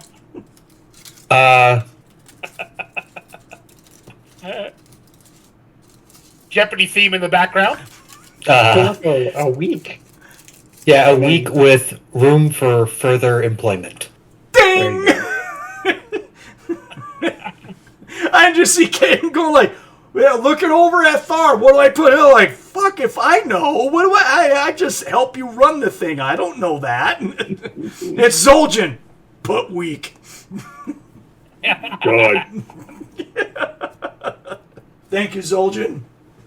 you're welcome. Yeah, so the term of service is 1 week. Options to include further. There. Yeah. Yeah. Right on. So the next morning, are all of us going down to the guild, or is it just like Thar and Kayden, or how are we going to work this? Or how do you want to work this? Yeah, there you go. First off, did anything happen shit. with me last night? I just said, oh shit. Let's Wake up, machine. Let's turn the time dial back, and later that night, there is a very young wizard acolyte that shows up at the door of Zoljin. Knock, knock, knock, knock, knock. Door opens up. This very young human boy in acolyte robes walks in, has a medallion that on it hangs a oak tree. Has the base and the plume of a oak tree, and it's all carved out of oak. Real original, sorry. Tied with twine. And he hands it, he just kind of issues it forward to you, drops it in your hand, and he just says, follow me. Okay. No weapons of any sort, please. None. All right. So he's going to go outside to the courtyard, goes over to another building where they have their own blacksmiths that work on magic and making weapons for the Citadel and stuff like that. He goes around towards, they've got like several forges set up, walks over towards one of the forges that is a huge forge, easily big enough for you to walk in, and he does so. He just walks right into the blackness of the forge, and you watch him disappear. Hello. Okay, you just walk right into a curtain of black, and on the other side you see a short tunnel that goes forward, and then it angles down through steps as he's walking down it. Is it big enough for me, or do I have to crawl like a worm? You are not have to crawl, but you will have to slouch somewhat uncomfortably. Okay. Yeah, I made my way down. Because, well, let's see here. Let me look at Zoljin. Yeah, it's going to be about 11 feet in diameter, roughly. Okay, I'm hunched. Yeah, so there's like 2 feet of you that's not fitting. So yeah, you're, like I said, it's kind of an uncomfortable crunch, you know. You're That's bending fine. up. Oh, walk like a gorilla. Orangutan. Cool. You go down these series of steps where it bottoms out and it opens up into basically a catacomb. Maybe it was a natural cavern, torches all over the place. This central cavern has got several people inside of it, one of which you recognize as the... Master Ching-Ching. Yeah. Sorry, I was looking for his name. I forgot it for a second. So you'll see him. He'll come walking forward. He's all like, hey, there he is. How are you doing? Good. Just reaches out like this. What are you giving him? Drop the pendant that was given to me. Okay. So he gets it. He was all like, good. Do you recognize the symbolic nature of this? Do I? It's a good question. Do you have any sort of... Do you have religion? I think history religion or something like that. Or I think it's lore religion. Oh, okay. You do. Cool. Roll it. 10. Holy crap. Even with a penalty. Okay. I assessed a penalty because this god's not well known. You've been in this area for a little while. And because of the questionable nature that you are, i.e. alignment and stuff, you don't shy away from this crap. So looking stuff out. You will recognize the symbol pointing to the Pantheon of Ruga, and it specifically deals with the dwarven secretive mage known as Kalba. That like a doodle. You just basically know him as kind of like the god of magic, god of spirits, because he's a spirit himself. But his cult is pretty underground, but apparently his knowledge of magic and secrets is up there. All right, so how do you answer his questions? Do you again, he asks you, do you know the nature of this symbol? The relevance of who the Master of Secrets is known with, the Mistress Ruga. He nods his head and he's all like, that's a good beginning. You've taken your first step. You shall be apprenticed by myself. Understood. Follow me if you wish to learn the secrets of the universe. And you're not afraid to know them. Being afraid means you're a pussy. I got big troll boner. I got big troll boner. Sorry. Tunic don't hide. Sorry. Wow. There he goes, showing off his wizard wand. That's funny. All right. So he picks a tunnel and he starts walking down that tunnel. Again, you gotta kind of crouch to get through there. Ape walk. Huh? Gorilla. Ape walk. So you're walking down there. As you're walking down, you can feel the air is moving back and forth, and you can hear whispers in the air as you're walking. Okay. Yep. And it feels like the air currents as they pass are very cold in nature. You can feel power inside here. Lots of PPE, basically. I know you don't have the natural way of doing that, but you can see... No, you can see and use ley lines and stuff, so you can just feel that there's abundance of PPE in here, just naturally. Okay. Let me see here. I'd like a roll of demon and monsters, please, on that lore. 74. Okay. As you focus on some of these air currents, it looks like that they're actually moving, and they have somewhat of a ghostly shape of a face and whatnot that like looks at you and opens its mouth and makes a hissing noise as they're floating around you and stuff. It seems like you've been walking down this tunnel like impossibly long time.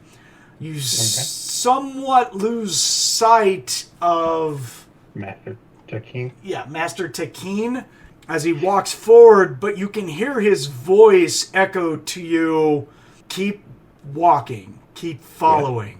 Yeah. Continue on. Okay. Give me a horror factor check, please. Man, you got a good horror factor save. This may do you well. Well, he'd seen himself naked in the mirror, so that's why he's got it. Wow. 17 on the die plus 7 is 24. Damn. Well, it was only a 12. So we'll just call them, these ghostly spirits start floating around you. You are stone-faced, dude. You don't care one bit about tectonic entities and spirits floating around you. For some reason, you're just all like, what you got? Yeah, every occasional, he's going to just growl, like yeah, you want go away. Yeah. And one of them just will stop the one that you growl, go away. It'll actually face you and look like it's doing a silent scream, and it will actually plunge itself into you and through you. Now you feel cold when it enters, and you're no longer walking. You perceive yourself in the equivalent of the astral realm. Your feet aren't on anything solid.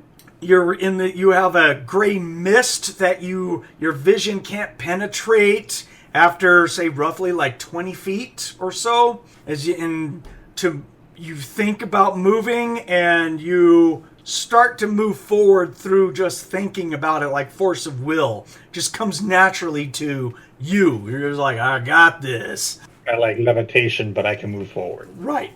You just think about it. You're in control. You hear the whisper of voices around you talking nonsense, but it's just, again, it's whispers and some mad laughter.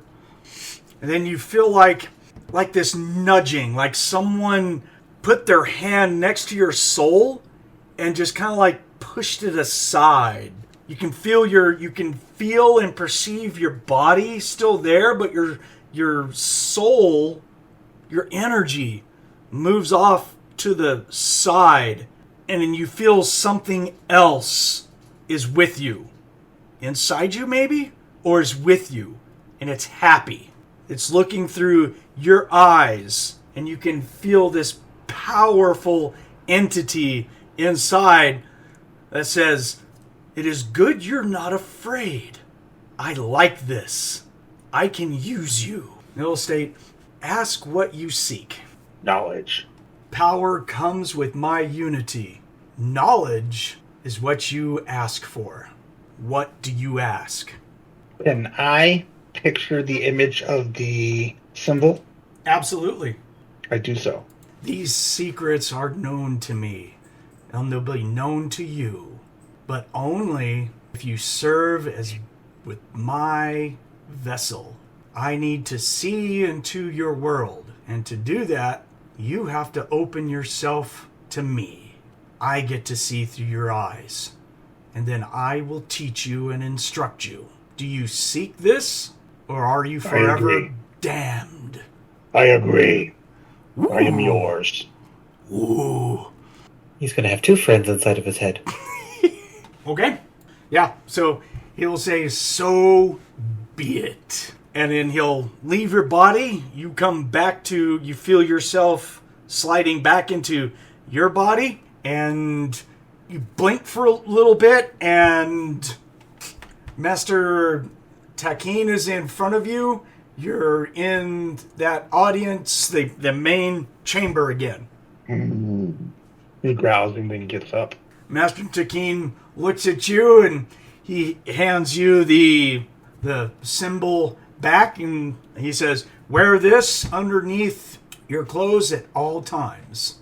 Welcome to the order, brother. Zoljin will nod. And you'll hear a whisper in your head. Let me get back to, there we go.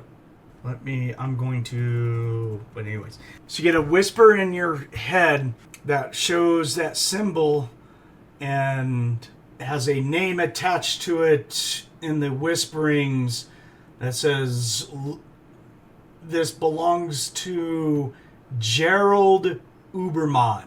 And then you'll get some symbols that violently flash in your head, like you're just being pushed infernal sigils. And I'd like for you to make me a roll of religion again, please.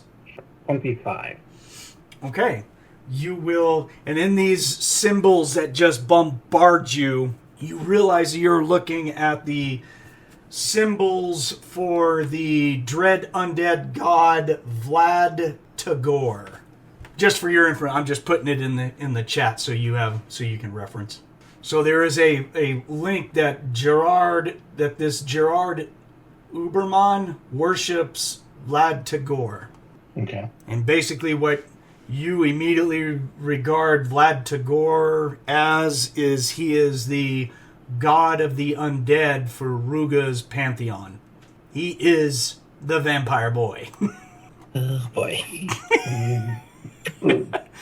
If there is a if there is a version of, shall we say, Asmodeus from D&D in Palladium, Vlad Tagore is it. He is Asmodeus and Ravenloft.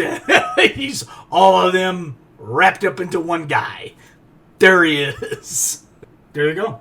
Logan will grin. He'll get up and he will bow to Master Takeen and take his leave. Yeah. Master Takeen he just looks happy. He's content. He's just all like, oh yeah, got me a good one. And he says, you will feel his presence. When you feel it, let him in. Embrace the Master. Indeed. And he will reward you. Anyways. Everything's happy all the time. Yeah. So you have been touched by the insane god, Kalba. You're his boy. B-O-I boy. He's a very good Burger patch. Pantheon heavy. Yeah. Roll me a percent, please. Oh, Yeah. okay. There's a side effect. There always He's is. about to go neck and futz. 29. 29.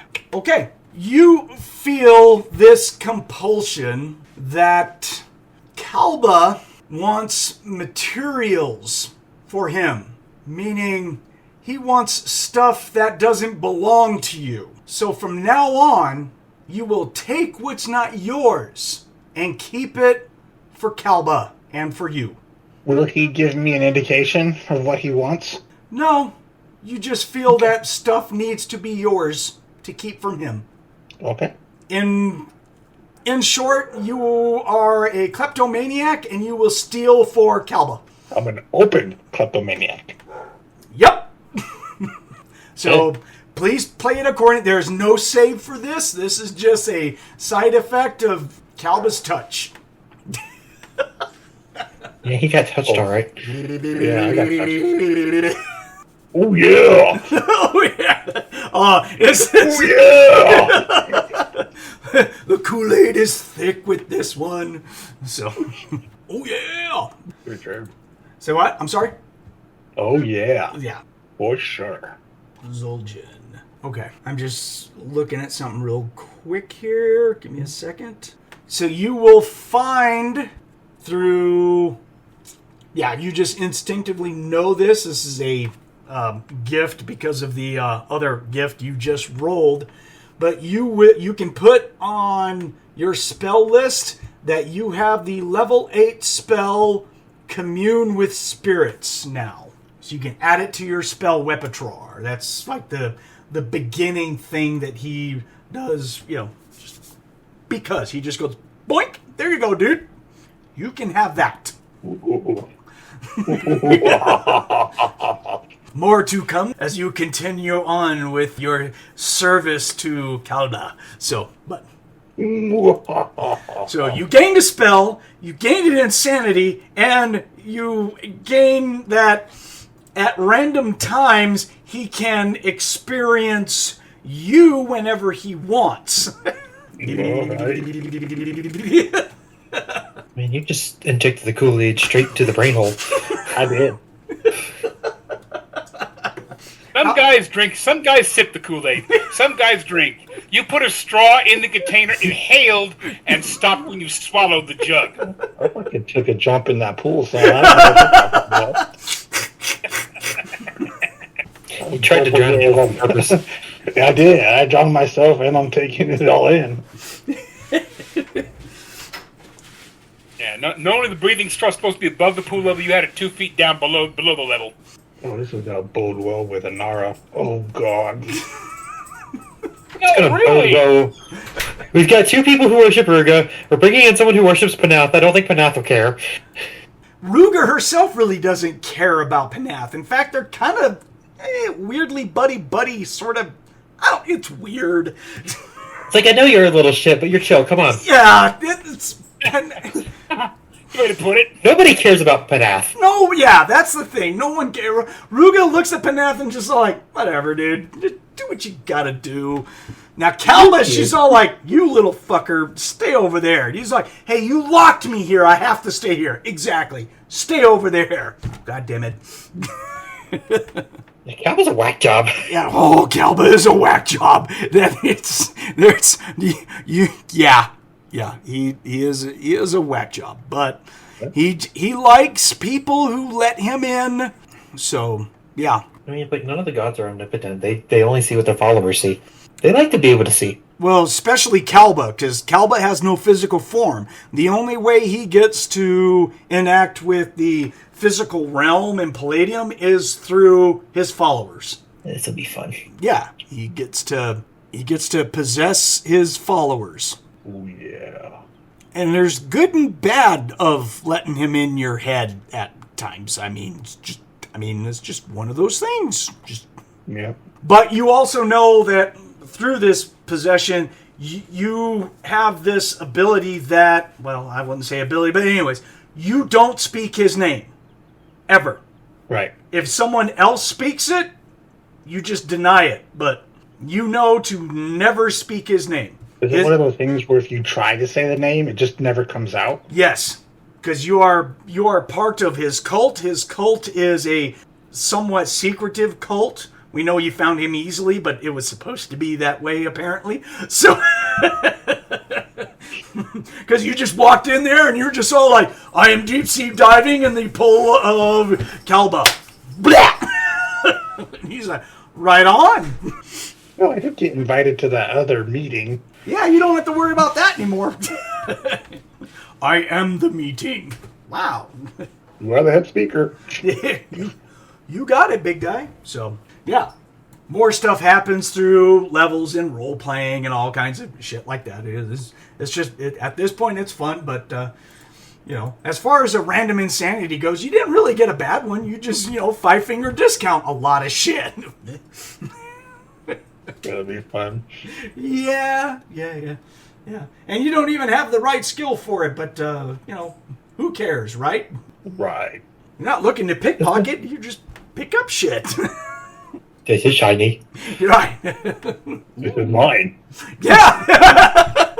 That looks like it's mine. That equipment list is going to get long, right? Fuck me.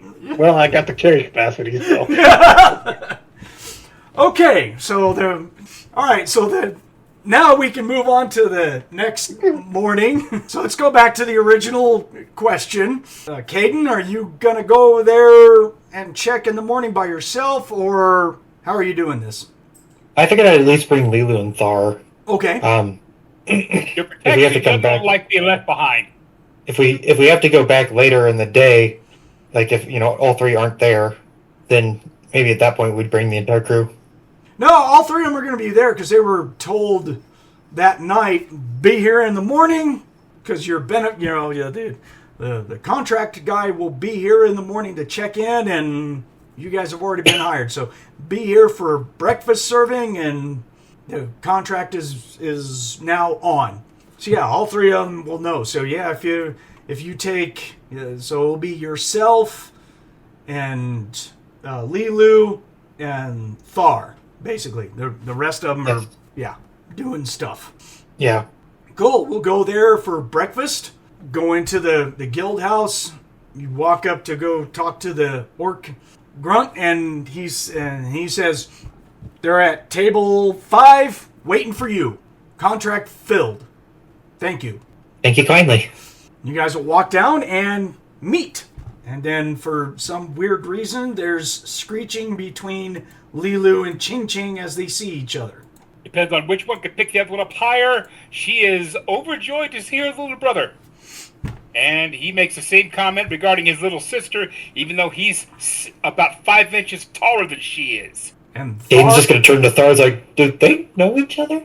I was about to say the same thing. I'm going to close my mouth, apparently. I mean, I haven't seen many Wolfen, but... Yeah. Apparently, Okay. yes. He's going to just absolutely thrill to the fact and turn with an arm around him and introduce her little brother, as she keeps calling him that, to Thar and the quote young healer, as she likes to call him, that she has, and she will elbow him to tell him that she has been given the blessed job of protecting his life by the church she now works for, underneath the power of Ryuga. She is to die in his service if need be. And she will then unceremoniously bend down, pick you up, and hold you. This is my charge. You. Leave it. Give it a kiss! Why is it going so far away? Hey, Ardent, what did we get ourselves into? I see Ching. Ching don't know. looks at you and just leans towards, whispers, "She's been like that ever since the accident when she got hit in the head with a frying pan. Oh, good. This will be fun. She's very affectionate." Yeah, Ardent's just going to go, I know the little ones from the church. Puts you back down gently, and rubs the head again. That's my charge. I'm happy. You always are. Oy vey. You know, when I got assigned to Templar in training, I never thought I'd end up being treated like a squeaky toy. She looks down at you. You never seemed to complain whenever I tucked you underneath my left arm and ran with you. You seemed to just snuggle in and enjoy it. To be fair, you kind of muffled me. No, is that? You never seemed to be comfortable riding up on my back, on my shoulders. So I figured that was the next best thing. I will say that in character, Thar is caught like a whole lot of times staring at Anara, because that's him. He's always just like looking right at her, and if she like looks at him, he'll be like, Cheers! Wow, got it. She's got a very high physical beauty, and he's just all like, "Yep, acknowledged." In any case, welcome to our crew. I am Kayden. I am the healer with the Church of Ryuga. Ching will take one small step back, look to you, put both hands together, and bow politely, indicating of what he is. He is a monk of the Church of Hamon. He's been trained in the art of combat, and he is here to, like his little sister, follow in footsteps and bring honor, fame, and glory to his family. And if doing so is to serve you and your companions in battle, he will do so happily. Okay. Anara will get up, lean over to Kayden, and shake daintily, like take his hand in both hands, and just kind of nod. I am Anara. I am an air warlock. I play with the wind, and she will casually make this wind just kind of rise around him, and then come back to her. She goes, I command air spirits. Then Kayden will nod, shaking her hand. It is a pleasure to meet you both. And then you, the brooding one in the red, in which Ardent will stand and kind of crack his neck a bit. I'm Ardent. I'm the guy that will get you into the doors, because I know you made a request for that specifically. Don't really have much to tell about myself other than I'm a local. Keith, out of curiosity, on an unrelated side note, when I first made Ching-Ching a little ways back, you had me put, because you didn't know at the time, that he had a aunt uncle that occupied in a random city. And then you said you wanted me to base it out of this area. Should they be based out of this area too? That's up to you. Okay. What is the name of the city then? If you want I to can simply write that down. The city that we are in right now? Yes, sir. Nos Kadig. Thank you. He'll just add that, as another follower of the Pantheon, I respect your station, healer. So Kayden, is this your group? Is there more? There are a few more of us. Us three are just the starting lot. Thar and I are going to be the ones who are heading up this operation, and I can't go anywhere without LeeLuu leaving my side. He just quietly pets his shoulder. Nope. It's my job. a mage, a squire, and a longbowman that you will be introduced to shortly. I know our longbowman isn't fond for the city as it is. And she leans over. He likes to sleep in trees. He's a real weirdo. You know, Yes. they tend to do that. An elf, a human, and a troll. Roll. Yeah. That's gonna get somebody's eyeball. Like, a troll? Where did you recruit him from? I take it you trust this troll? He saved my hide a number of times. He's a mage. I'm a knight. Hi. Oh, how are you? Thar, Knight of the Knight of the Western Empire. Oh, Welcome to our Nice. company. Yeah. shake your hat? He will finally remember what he's doing and bow and shake your hand nicely and put his forehead against your wrist in proper, like he just suddenly remembered. All of a sudden, oh shit, I gotta represent. But yeah, he's like, yeah, I'm a knight. Yeah. Big Them thought. things. Gotta play the character, the poor guy. He's like, wow, damn. He means well. I'm sure he does. I do. I am noble. I'm a knight, and I'm married. Yeah, I'm gonna be married. Yep.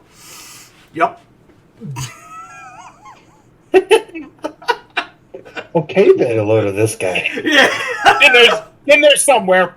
yeah. He can't tell a lie, and he's blunt. See, he's just like, yep, I'm married. Yep. Dang, you're pretty. Kayden's like, I really need to stop him. Kayden, he needs help. He's starting to do Well, it thank you again. for the compliment, good sir. Yeah, Kayden's just gonna cough and then like whack the shin guard on Thar. I'm trying. I'm trying. Even Ching admits she's pretty easy on the eyes. Dude, she is really pretty. I'm not blind. I know I have to squint in here because it's bright as hell, but I'm not blind. I think now we should make our way over to House Oberman and see about rallying the rest of the team. Because we're going to take on pirates tomorrow. For now, it's diplomacy. Have any of you lot had any experience with the vampiric kind? Oh, shit. We're just gonna Right out of the fly. box, man. We're just gonna... Yeah. Well, that's us. We might be fighting vampires. We are going to be near the coast. This is a thing to be prepared for. No, I have not. Been trained how to, but never put it to the test yet. Can't say I have, but I mean, I've seen the raids. It's not ideal. LeeLuu is going to look at the other characters and wonder if they have any kind of civil weaponry. Well, we'll get to that. Now, the reason she said it right now is because she bought several extra. So did Kayden. So Make sure they're going to be prepared and they will survive. once we get out of here, I have some daggers for y'all. Just as something to fend off. We know silver works, and I don't possess the strength myself to stake a vampire. But I don't think it's best to trade arms in the middle of a dining hall of sorts. For all they know, you're handing me a steak knife. Yes, but some ruffians might see silver and get excited. Get them hurt. No big deal. Well, how expensive? I mean, yeah. So Thar will ask Ching-Ching.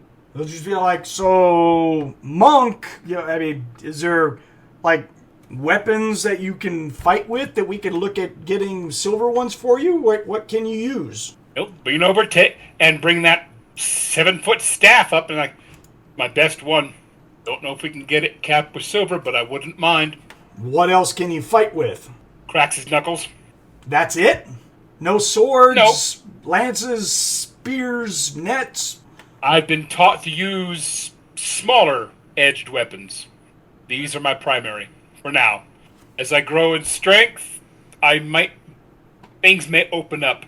I was never told, at least I don't think I was, Back of my head hurts a lot. I got hit with something very large.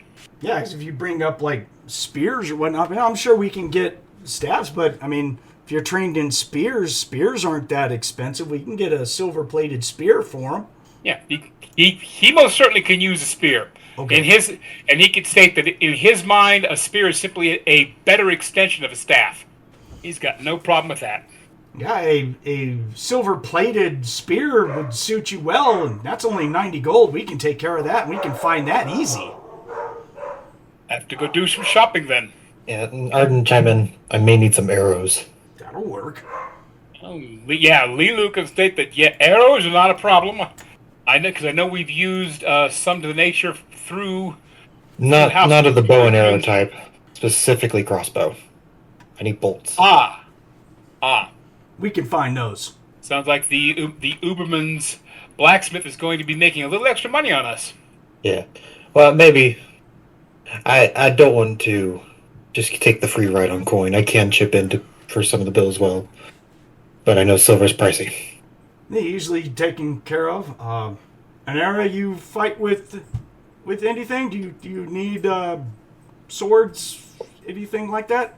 Yeah, sticking out from her back are two hilts, which case she says this. I fight with scimitars, two-weapon style. I will buy you a really nice set of 2 scimitars. Absolutely. We'll go right now. I appreciate that, good sir. I guess we're off then. I mean, You're such a... Kayden will help, but I will help. We will buy won't we? We'll make sure all 3 of you are outfitted with silver as needed. Such a gentleman. Thar, pick your jaw up off the floor. She's really pretty.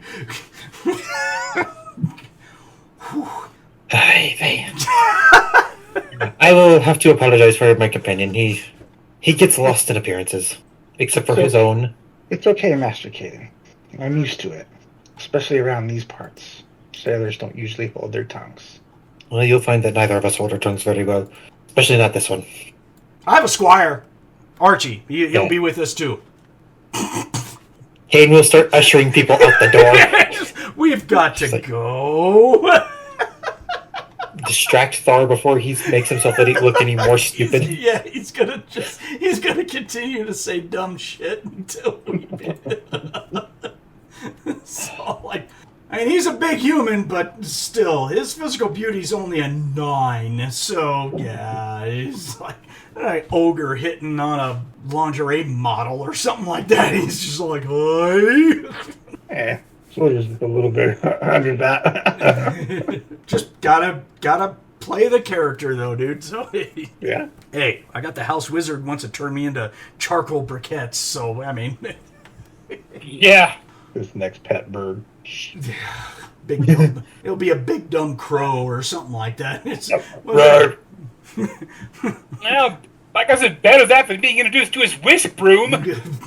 You poof. Great.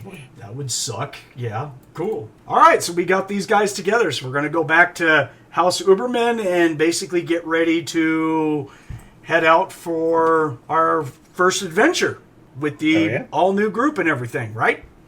Mm-hmm. Okay. Well, gentlemen, this is a good place to stop this. It's a little early, but it's okay. I got to cook for Father's Day and everything, so a good stopping point for this so we can plan our next activities and get into it. So, cool. Most excellent. We got everyone together that we need. So, excellent.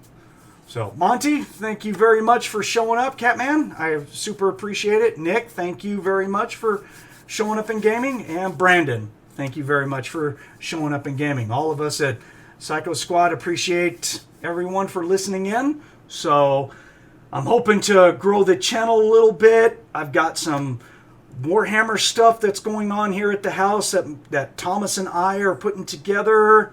Hopefully, if the other guys here want to engage in that, we're definitely open, but I am looking at expanding into miniature gaming here. I want to bring up some of my old miniature gaming habits from back in the day. So I got a lot of stuff planned that I want to do, so we'll see see what happens, guys. So that's what's going on. Hopefully here really soon. So, everyone who's listening, I am MrMartin. This is Psycho Squad Gaming Club. We appreciate you taking the time to listen to us. So we'll be back very shortly with another episode of next. We don't really have a schedule. We're just offshoot gamers. We just kind of do what feels naturally. So we appreciate you listening to us and to all the comments and to the people who comment on a regular basis. I super appreciate it. I reply to each and every one of you. Much love. So thank you guys very much. So until next time, keep rolling dice, keep altering reality on a regular basis, and we'll see everyone next time.